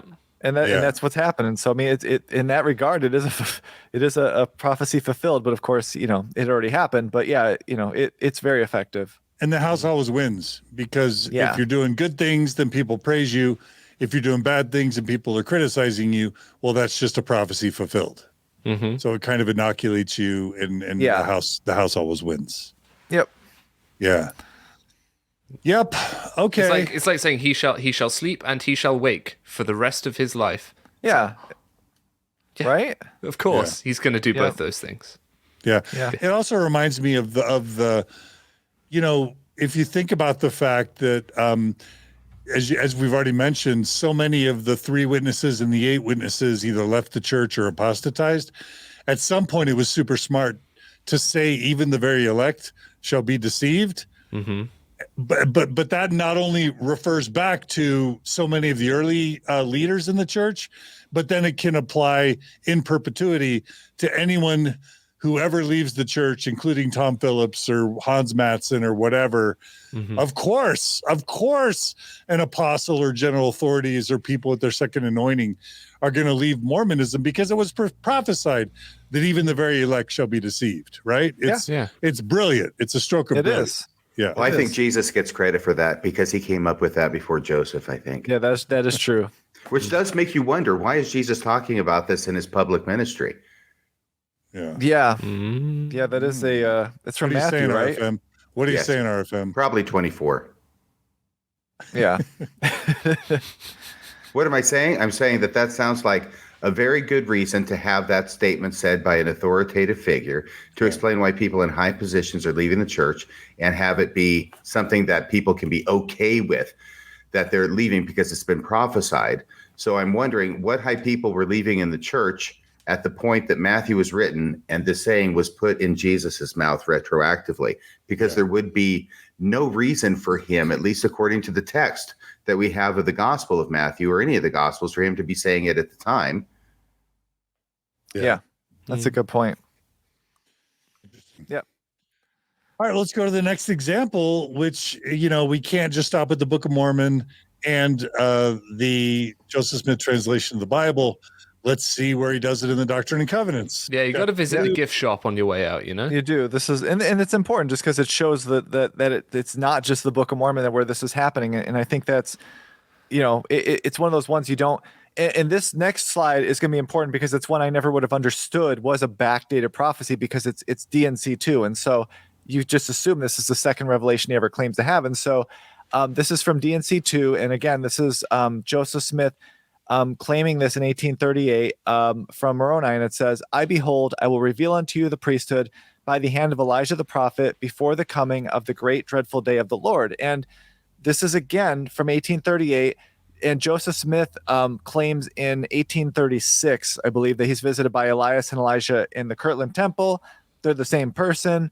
He doesn't know that, but the point is there's no real mention of Elijah restoring the priesthood until that Kirtland Temple vision where he gives Joseph Smith, the generic set of keys. And so this is another area where Joseph Smith is now going to backdate that 1836 vision to 1823 so that it can be fulfilled in 1836 in Kirtland.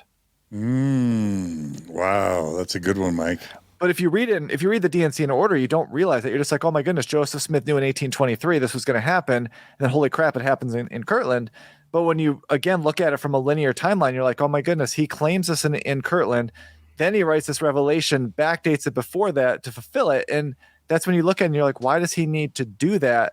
If that happened in 1823. And I know the apologetic response will be Joseph Smith didn't write anything of this sort down in 1823, but he did write a lot of stuff down or have a lot of it dictated down before 1836, and it's not there. Yeah. Good points. I mean, this happens as well with polygamy. And the whole Joseph Smith probably was having revelations from about, the early 1830s about this to try and cover for the fact, so the church is doing it now to try and cover for the fact that in 1835 he was caught with Fanny Alger, So they're like, oh yeah, no, because this was already being revealed to him before that. After he's been caught, that then gets backfilled. Yep. Yeah. Exactly. RFM, anything you want to add? Matthew 24, verse 24. Which is, are you just referring to the previous? Yeah, that's my way of saying, I was right. I got a fig leaf after the whole Genesis 49 verses 50 debacle that happened earlier. Yeah, that has the reference. That's the original one that I was thinking of, talking about false Christ, signs and wonders, false prophets, so much that if it were possible, they should deceive the very elect. So 24:24 in Matthew should be an easy reference to remember for future discussion. Yes. Thanks, RFM. Yep, thank you. All right, well, now we come to something that contradicts what I said earlier, because I said earlier what would be miraculous is if Joseph Smith could predict something, could prophesy about something that happened after he died. And this is where we come to, I think, the most often claimed miraculous prophecy of Joseph Smith, which is his quote prophecy about the Civil War. So, Mike, please don't dash our belief that Joseph Smith predicted a civil war, or is that what you're about to do? Well, I mean, we'll talk about it. I don't know. We'll let the viewers decide, I guess. But yeah, this definitely will put a little bit of a different spin on what I was taught as a convert for sure about the Civil War prophecy. Okay, let's do it. Yeah, and so this is a good example, not just of how, because this is not a backdated prophecy in the sense of Joseph Smith isn't going to give this after the Civil War, but it's how we can backdate a prophecy ourselves by reframing something after the fact. And this is one about Joseph Smith's Civil War prophecy. And so I don't know if Nemo or RFN or John wants to read this church entry from the prophecies of Joseph Smith. Can do. All right, Nemo. One of Joseph Smith's most well-known millennial prophecies related to the American Civil War. On December the 25th, 1832, Joseph Smith received a revelation prophesying that a war between the northern and southern U.S. states would begin in South Carolina, and that wars and uprisings throughout the earth would finally result in the end of all nations at the time of the second coming of Jesus Christ. At the time the revelation was received, South Carolina and the federal government of the United States were involved in a dispute, but it was peacefully resolved the next March. Years later, Joseph reiterated his prophecy that war would break out in South Carolina over slavery debates, as it did nearly 20 years after Joseph Smith's death. All right. Well, so what's, I guess we we have a next slide that's going to be talking about it. But do either you, Nemo, or Radio Free Mormon have anything to say in response to that slide? I mean, as a Brit, I feel uncomfortable getting involved in your sort of civil war. So I'll let RFM talk about that. I believe it was you Brits who brought slavery here in the first place. We wouldn't do such a thing. Never. Would not do such a thing. How dare you, sir? Oh my goodness. Well, anyway. So, what did you ask me a question there, John? I'm sorry. So, I think that the reason any comment on the slide before? Yeah, I think the reason this gets a lot of play is number one because it was received, I think, Christmas Day, 1832.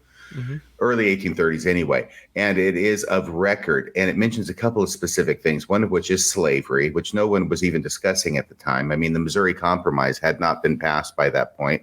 Of course, I'm speaking tongue-in-cheek. The Missouri Compromise had been passed before that. This was a huge issue in the United States, one of slavery. And the Missouri Compromise, I had this memorized at one point. I can't remember. I think it was 1820. I think that even as Joseph Smith was seeing God the Father and his son Jesus Christ in the sacred grove, Henry Clay was working on passing the Missouri Compromise. And the Missouri Compromise, by the way, John, do you remember that from high school? I have no idea what you're talking about, so maybe it might be good. Well, the Missouri Compromise was the idea that there were, I think it was 22 states, and there were 11 who were slavery states and the 11 who were anti-slavery states or free states. And the problem is that they all meet in the federal government, and right there they've got a balance of power, at least insofar as the senators go, right? Because there's 2 senators from each state. I know this will all be new to Nemo, so pay attention and take notes. And the idea then was, well, Missouri wants to become a state. And, well, we can't let Missouri become a state because if we do, I mean, obviously all the slave states were in favor of it because that gives them 2 extra senators. And all the free states were against it because it gives the slave states 2 extra senators. And now they're going to be able to start moving things and advancing their agenda for slavery.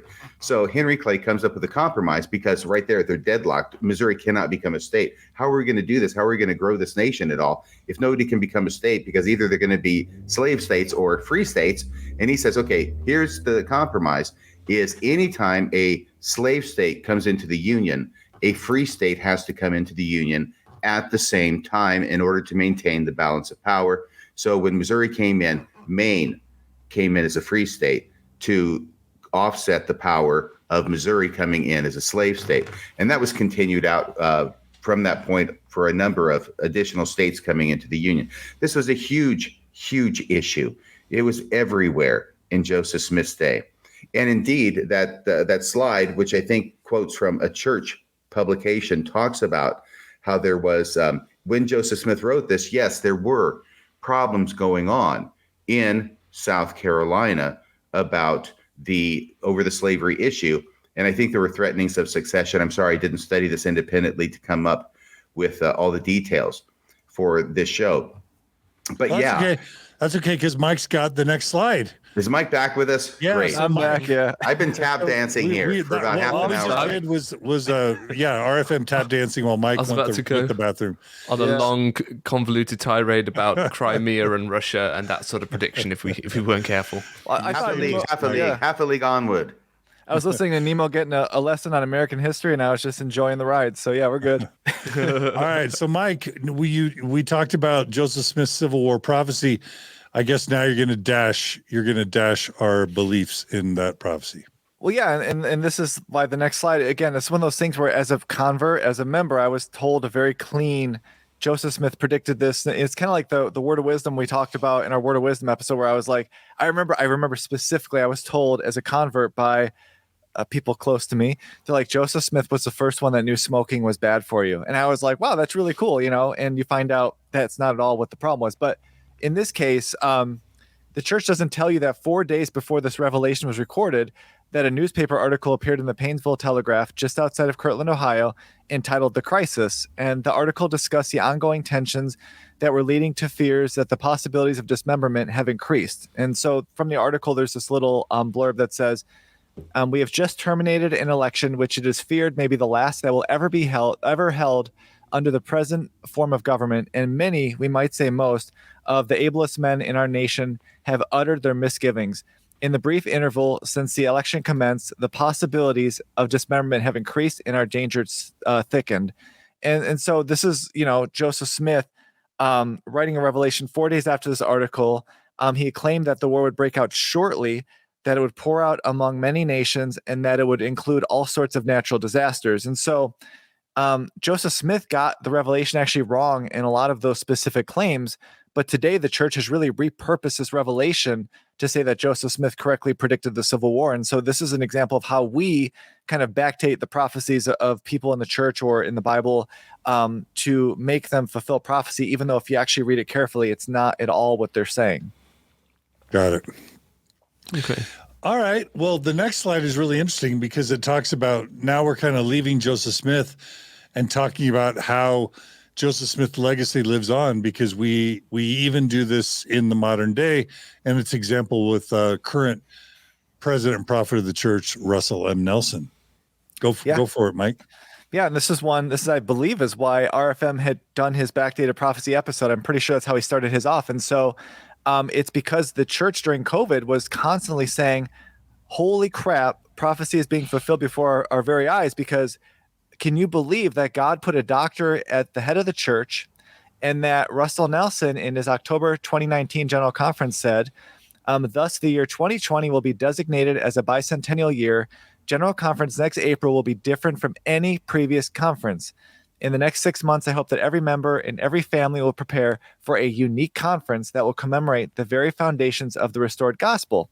So as we all know, COVID hit in March of 2020, and this became redefined to mean that Nelson was predicting COVID, even though his statement was abundantly clear that his prediction about a unique conference was specifically about the first vision and the 200-year anniversary of the first vision. That's brilliant. Did I really come up with that? You sure did. Okay. Thank you. I'm impressed with myself. Yeah.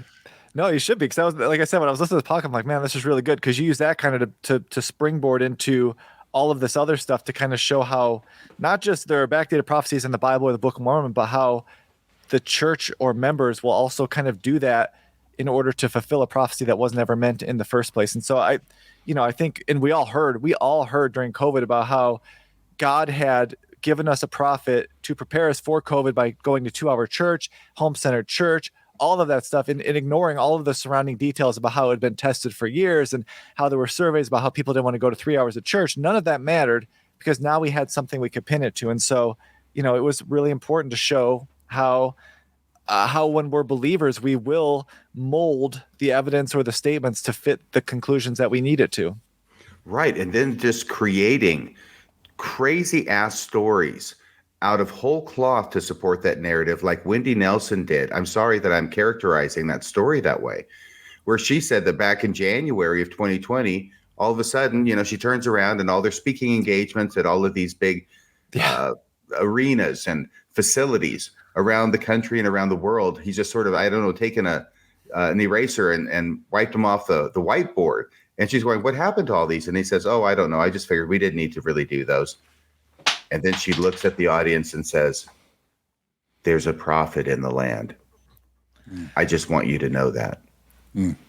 RFM is not exaggerating either. If you listen to Wendy Nelson give that talk, that's literally what she's doing. Is she's saying that Russell Nelson got a revelation that there'd be no traveling going on. And instead of warning the church and preparing the church, he just canceled some event holds on venues. And so, yeah, I would say it's a ridiculous story, but it shows how, to be fair though, Wendy Nelson has a few of those stories where she tends to exaggerate what Russell Nelson is doing, and we should cover that maybe in the future. But yeah, it just shows how we can backdate these stories to fit perfectly with events that happened recently in order to promote faith among the church, even though the actual details of the stories do not seem to line up, or in that case, there's absolutely no reason to think that they're true. So, another example of that is when Wendy Nelson II, or I should say Sherry Dew, said in a recent talk about prophets seeing around corners that, what was it? It was like 1990.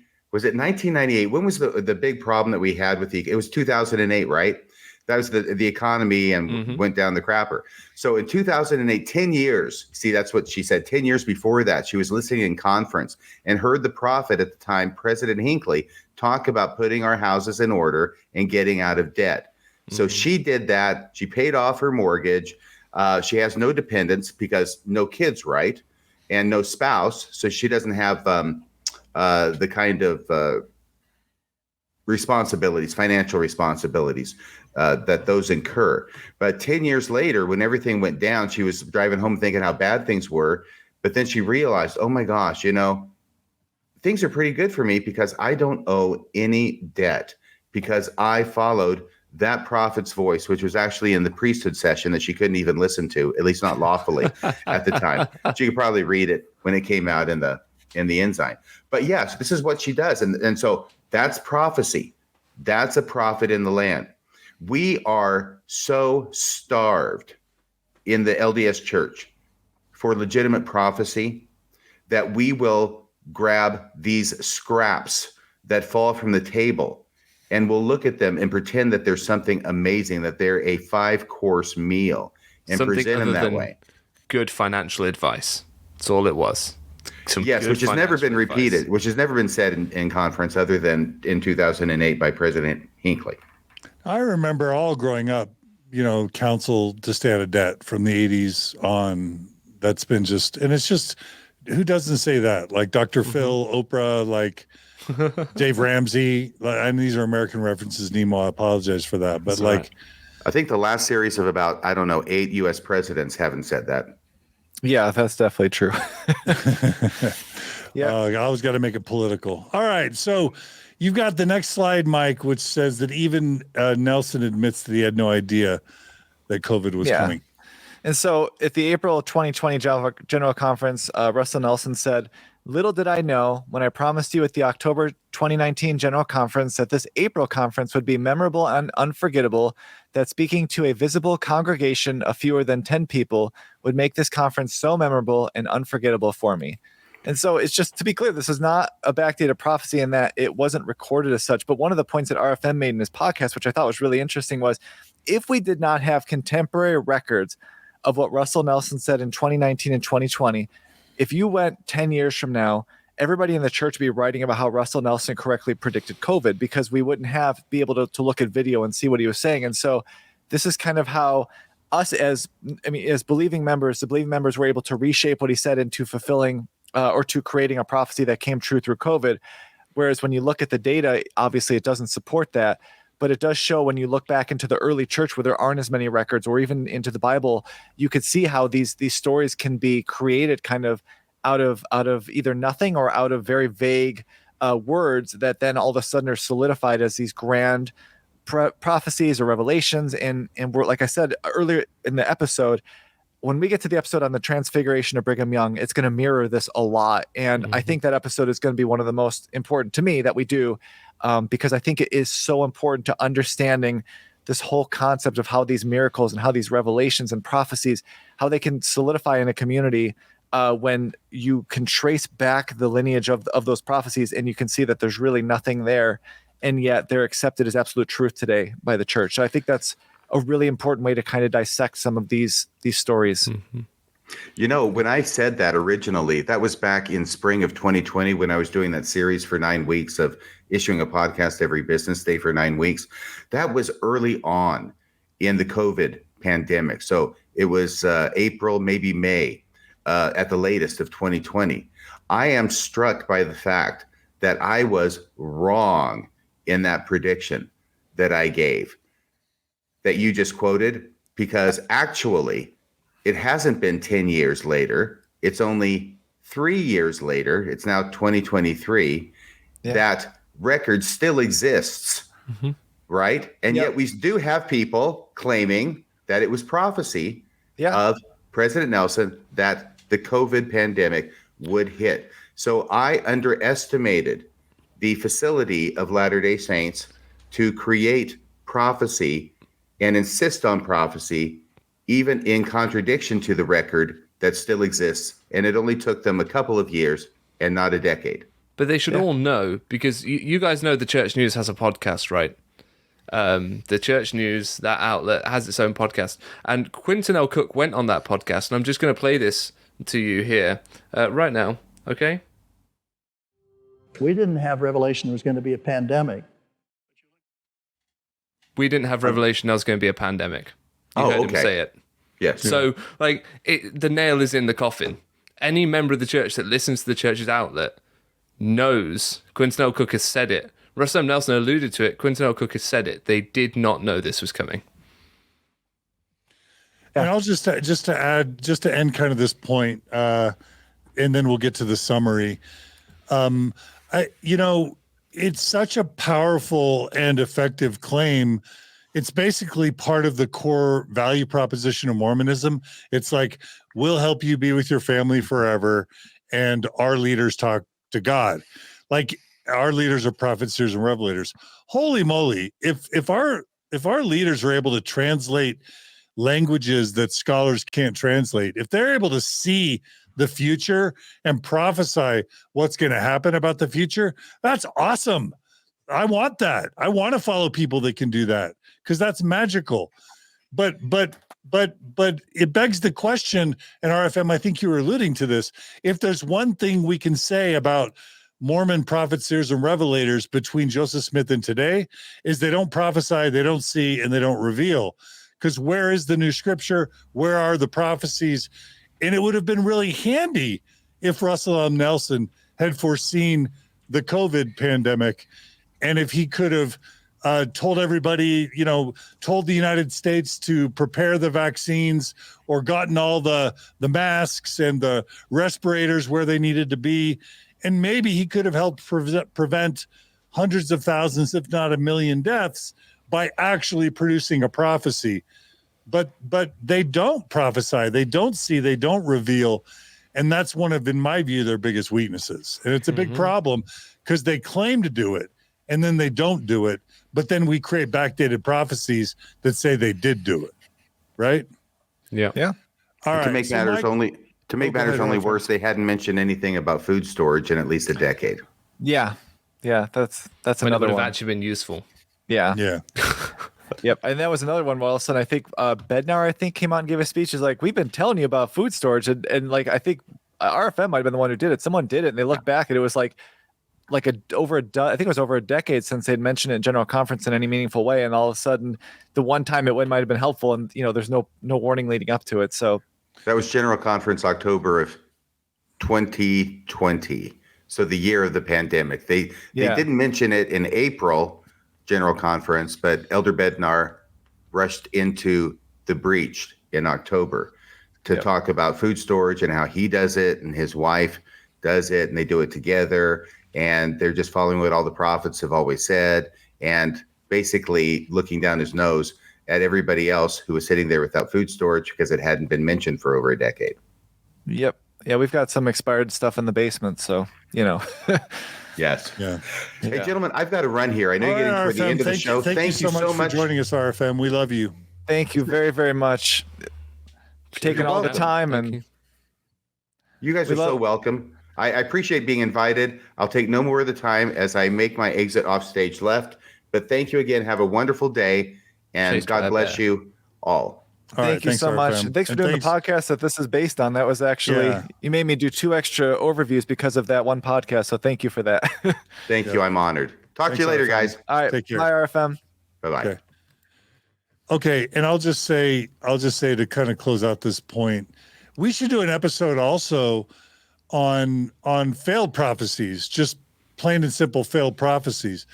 Whether that's, that Jesus will come when Joseph Smith said he was going to come, that Independence, Missouri will be the gathering place, the New Jerusalem. All of a sudden, the church doesn't care about a gathering in the New Jerusalem anymore. We could talk about the law of consecration that gets repealed. We could talk about polygamy that gets repealed. We could talk about the Lamanites. Now, all of a sudden, we don't know who the Lamanites are. We could probably do a whole episode, Mike, on just failed prophecies, in addition to backdated prophecies. Yeah, and I think our next episode is going to be on Joseph Smith's prophecies, and we're going to cover some of them in there because we're going to talk about. Good. So I figured this way we get the backdated stuff out of the way, and then our next episode is going to have Some of Joseph Smith's prophecies, where they might have come from, and then obviously some of the ones that have failed that we kind of stopped talking about, and we can go over the apologetics responses on those as well. But yeah, we're going to cover those, so for sure we'll get to those. All right. Well, let's go ahead and end by talking about why backdated prophecies matter. Yeah, and this is just one. We've talked about in a lot of these episodes that scholars can evaluate texts in so many different ways now to see if authors are leaving their fingerprints on the text that can allow them to date them or to identify who the actual author is. And so with the book of Daniel, it's almost universally accepted that the actual writing dates much later than when it was claimed, because as we've talked about, the prophecies go from incredibly specific to getting it wrong. And the same technique really is there for the Book of Mormon, which, to put it a different way, in the vision in First Nephi, there are specific events covering from Columbus arriving in America in 1492 and the coming forth of the Book of Mormon in 1830. So that's a window of 338 years where we have specific events being revealed, such as Columbus's arrival, the white settlers taking the land from the Native Americans, the Revolutionary War, the Book of Mormon, Joseph Smith himself. And so that is a very concrete time frame with a lot of specificity. It's the same thing we see in the book of Daniel. Yet after those specific prophecies, we get nothing after Joseph Smith's lifetime. And so, as we talked about, I'm not even saying the Book of Mormon should speak about how in the future people will use the internet to fact check the Book of Mormon's claims, or that we're going to be, flying airplanes across the skies, but there's no mention of the Civil War. There's no mention of the fight about slavery in the United States. There's nothing about, as we'll get to in our final slide, there's nothing of the unique elements of Mormonism that we all know today outside of infant baptism that are in the Book of Mormon. All of that stuff comes after. And so it allows us to basically date when the Book of Mormon is written, because we could see what's in there, we could see what's not in there, and that puts it at a very specific time frame. And I think that's why this is a very important tool for scholars, not just for the Bible and the Book of Mormon, but for any text that purports to be ancient or long before the kind of general consensus of when we know it came to be. Excellent. Mm-hmm. All right, Mike. Well, let's go ahead and go to the next slide, which is that Joseph Smith left his fingerprints all over the Book of Mormon. Yeah, and so just like, in addition to working to backdate prophecies in the Book of Mormon, as we've mentioned in this episode, his errors in biblical scholarship can let us know with absolute certainty that the Book of Mormon is not an ancient record, but is going to be a 19th century text produced by Joseph Smith, because a lot of the biblical scholarship errors are things that just were not known in the 19th century. And obviously, you can make the argument that they're from hundreds of years ago, but if they're from ancient, uncorrupted texts, obviously they're not going to have these kinds of errors, such as like Deutero-Isaiah and not knowing, like kind of that the early stories in Genesis are more mythical. And so, as we mentioned in this episode, even when Joseph does punt the revelations in the Book of Mormon to the Book of Revelation in the New Testament, he just doesn't understand that the author John of the Book of Revelation is not the same as the Gospel of John, because at the time everyone thought that Matthew, Mark, Luke, and John were actually written by Matthew, Mark, Luke, and John, whereas today we know they're anonymous authors. And the simple truth is this: if you gave the Book of Mormon to a scholar without any information about when it was written, who it was produced by, or the story of the gold plates, a scholar could identify the Book of Mormon to the 19th century without using any outside sources, because of the fact it does include very specific prophecies that take you right to the 19th century. And again, this is the exact same method that scholars use to date, different books of the Bible, such as the Book of Daniel. And there's just no way to get around it for the Book of Mormon unless you invoke special pleading to say that the Book of Mormon can't be viewed with the same literary tools that you would really apply to any other text, religious or non-religious. And so the fact that Joseph Smith leaves so many fingerprints on this text allows us to know with absolute certainty that it is not going to be an ancient, authentic text. All right, Nemo, any reaction to that slide? Well, yeah, I mean, if you're a member of the church who kind of subscribes to biblical scholarship, and you're one of these people that takes it very seriously and looks into the authorship of the Bible and all that sort of stuff, then you have to accept that the same standards that have been applied to the Book of Daniel, for example, when applied to the Book of Mormon, reveal it to be a 19th century text. So, yeah, unless you're willing to let your ideology overtake kind of the presentation of the facts, then that's the conclusion you end up coming to based on that. All right. Well, I think that gives us a good capstone for the episode, but we have one more slide. Oh, Yeah. sorry. No, it's it's fine. good. Which is that the Book of Mormon is unaware of any doctrines past 1829. All the Nauvoo innovations, as I like to call them. Do you want to finish out this slide, Mike? Yeah, and this is just kind of like, in a lot of ways, sometimes one of the easiest kind of methods to looking at a problem is almost to like reverse it. And so this whole episode, we've been looking at revelations and prophecies that are backdated into the Book of Mormon or into the Bible or even into Joseph Smith's revelations. But if you look at it from the flip side, we are told as members that the Book of Mormon brings us the fullness of the gospel. And I think Nemo mentioned it earlier. This is supposed to be the restoration of all the things that were lost by the early church, right? And yet the Book of Mormon is not aware of almost every one of the uniquely Mormon teachings that are going to come after 1829, such as a temple marriage being a requirement for exaltation, baptism for the dead, celestial marriage lasting for a time in all eternity, that salvation in the highest kingdom requires going through an endowment ceremony. Whereas in the Book of Mormon, not only is there no mention of exaltation or an endowment ceremony, but the idea of a secret combination requiring secret oaths are condemned. And that really stems back into the whole Masonry and the temple episode we did. They do mention that Melchizedek was a priest, but they don't mention the idea that you can hold two different priesthoods. And we talked about that in our priesthood restoration episode. They don't mention that the sacrament should include water. There's no mention of the word of wisdom. There's no mention that prophets are promoted to the office by church leaders instead of by God. They don't mention, and this one seems like an important one, that the Garden of Eden was in Missouri and that Adam and Eve, the first people on earth, lived in Missouri. And then, the idea of the presidency is anachronistic because obviously there's no president in the ancient church. And the Book of Mormon mentions nothing beyond 12 disciples. So the whole idea of like the 70s and all that, none of that. And so, and there's more than this. And so it just tells you that the Book of Mormon is very much a production of its time frame. And so Joseph Smith is able to backdate everything that happens up into his lifetime. But all of these things that he's going to evolve to and create in his theology just are absent. And you have to ask yourself why a book that proclaims to be the fullness of the gospel lacks all of these very uniquely important Mormon doctrines when, Joseph Smith hadn't created them yet. And so that to me is one of the easiest ways to kind of date the Book of Mormon and to kind of see how he's able to backdate everything he knows up until 1829, but can't backdate all of these later innovations he's going to come up with after. And for some reason, to me, that feels like the best way to conclude this episode is to almost take a look from the other side and say, okay, instead of looking at what's backdated, what isn't in there that should be? I think John alluded to that earlier. And this is a lot of very important stuff that should be there if this is a restoration of ancient practices.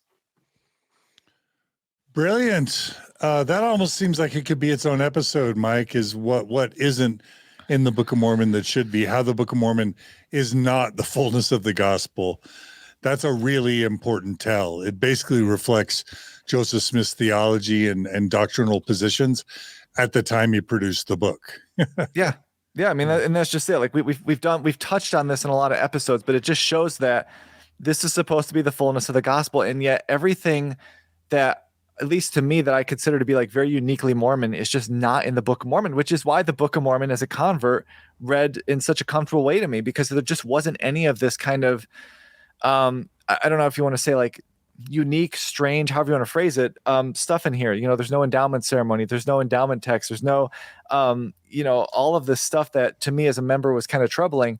And polygamy in the Book of Mormon is condemned and called an abomination. I mean, I realize the Book of Mormon gives that little bit of a loophole, but it just shows that the Book of Mormon is very much tied to what Joseph Smith knew of in 1829 and nothing beyond that. We're going to do an episode, I think at 3 or 4 episodes from now, where we're going to look at some of these unique ideas of Mormonism to show where they come from. And what you're going to find is that most of these things are going to come from contemporary ideas that are post Book of Mormon, which is why they don't show up in the Book of Mormon. So again, if you look at this from a linear time frame, you could kind of see not just how Joseph Smith is pulling these ideas, but you could see why they're not in the Book of Mormon, but they are. Some of them might be in the Book of Abraham.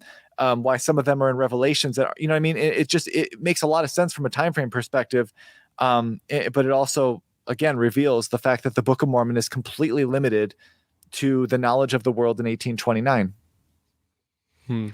All right, Nemo, do you want to give us any closing thoughts? Yeah, like the in order for Joseph Smith to continue to expand his sort of narrative or his theology or just, the gospel according to him and what he wanted to put out there, it necessitates the book of Doctrine and Covenants.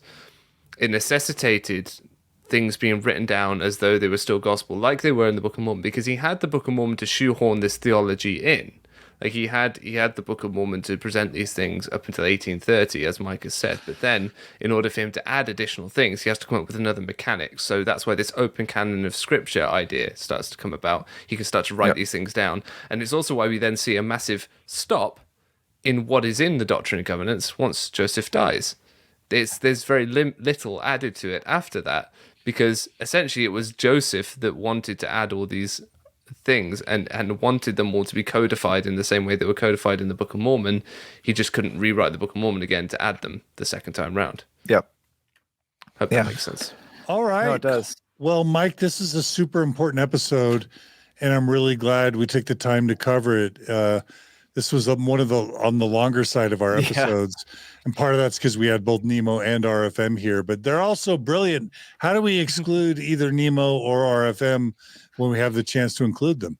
Yeah, and I'm glad we got RFM here because I know it was a lot of time to ask him to do, but this was based off his podcast. So I wanted to make sure, if he wanted to be on here, because he gave a lot of insights in that episode that I think are really important, not just to today, but to a lot of our previous episodes. It gives a lot more light to them. And I think one of the things we're doing in our episodes right now is we're starting to be able to, I think, piece together a lot of the groundwork we did in those early episodes to make even more sense of them. And that's why I think of that kind of puzzle analogy where you're putting the pieces back together. And now all of a sudden the pieces are starting to fit together because we've done so many of these episodes with a lot of the groundwork. And I think having Nemo and RFM there to help us to kind of explain why these problems are not just relevant to this one episode, but to earlier ones, I think is really, to me, it was really helpful. And I hope it is to people watching. So even though it was definitely one of our longer ones, I think it'll be one that hopefully people are happy to get through, because I think it does give a lot of insight to so many areas of what we've done, whether it's Book of Mormon authorship, changes to Revelations, backdating ideas that you have into ancient, pseudepigrapha, all of that stuff really wraps together. And so, like I said, I know it was a long one, but I think it was a good one. And huge thanks to RFM and Nemo for sticking with us for as long as they had to on this one. But hopefully it was well worth it. Well, thank you very much for having me. I always enjoyed these episodes. I always enjoy getting to discuss these things. And I think it's really important to dig into these things. I know it's very easy to roll your eyes and call it nitpicking, or to say that, you don't need to look into this much detail, just have faith. But as we've already covered, if there is an opportunity to learn something, then faith becomes unnecessary, because you can discover the truth of it instead and not have to rely on faith because the facts are there. So it's definitely worth digging into these things 100%. So thank you very much for that opportunity. Brilliant. Well, please check out Nemo the Mormon YouTube channel. Please subscribe to it. Please support Nemo. Click on his donate button, become a monthly donor. We want to help Nemo the Mormon podcast and all the Brit Vengers reach 100,000 subscribers within the next calendar year.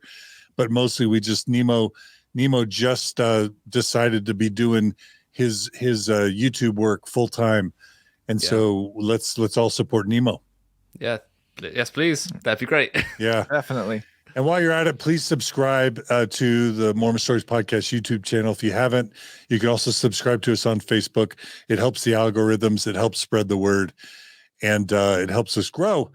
And finally, if you want to check out Mike from LDS Discussions, his wonderful essays, the essay for this episode and for many others can be found at ldsdiscussions.com. And of course, this podcast is available as a series, not only on the YouTube playlist for LDS Discussions on the Mormon Stories Podcast channel, but you can find a dedicated podcast either on Spotify or on Apple Podcasts. And on Spotify, you can view it in video or listen to it. And Mike, we just want to thank you for the wonderful gift you've given of your website and your time for this series. Well, thanks to everyone that's been listening. If you've made it all the way through this one, you deserve some sort of special prize. But thank you so much. All the kind words that I've gotten through emails and messages and stuff have been really cool. So I'm just glad it's helpful to some people in the way that it was helpful for me. And we've got we got a lot of fun stuff to go. Our next 3 episodes are on Revelation. I think they're all really important because it's going to highlight kind of like it's almost going to take us in a way from everything we've been doing in the foundation of the church and kind of move us all the way up to the modern time for the last, batch of episodes. So it's going to be, I think the next 3 are going to be really cool to kind of show how Revelation has evolved in the church from Joseph Smith to today. And hopefully everyone that made it this far will want to make it through those. And we'll see you guys again, hopefully next week. All right.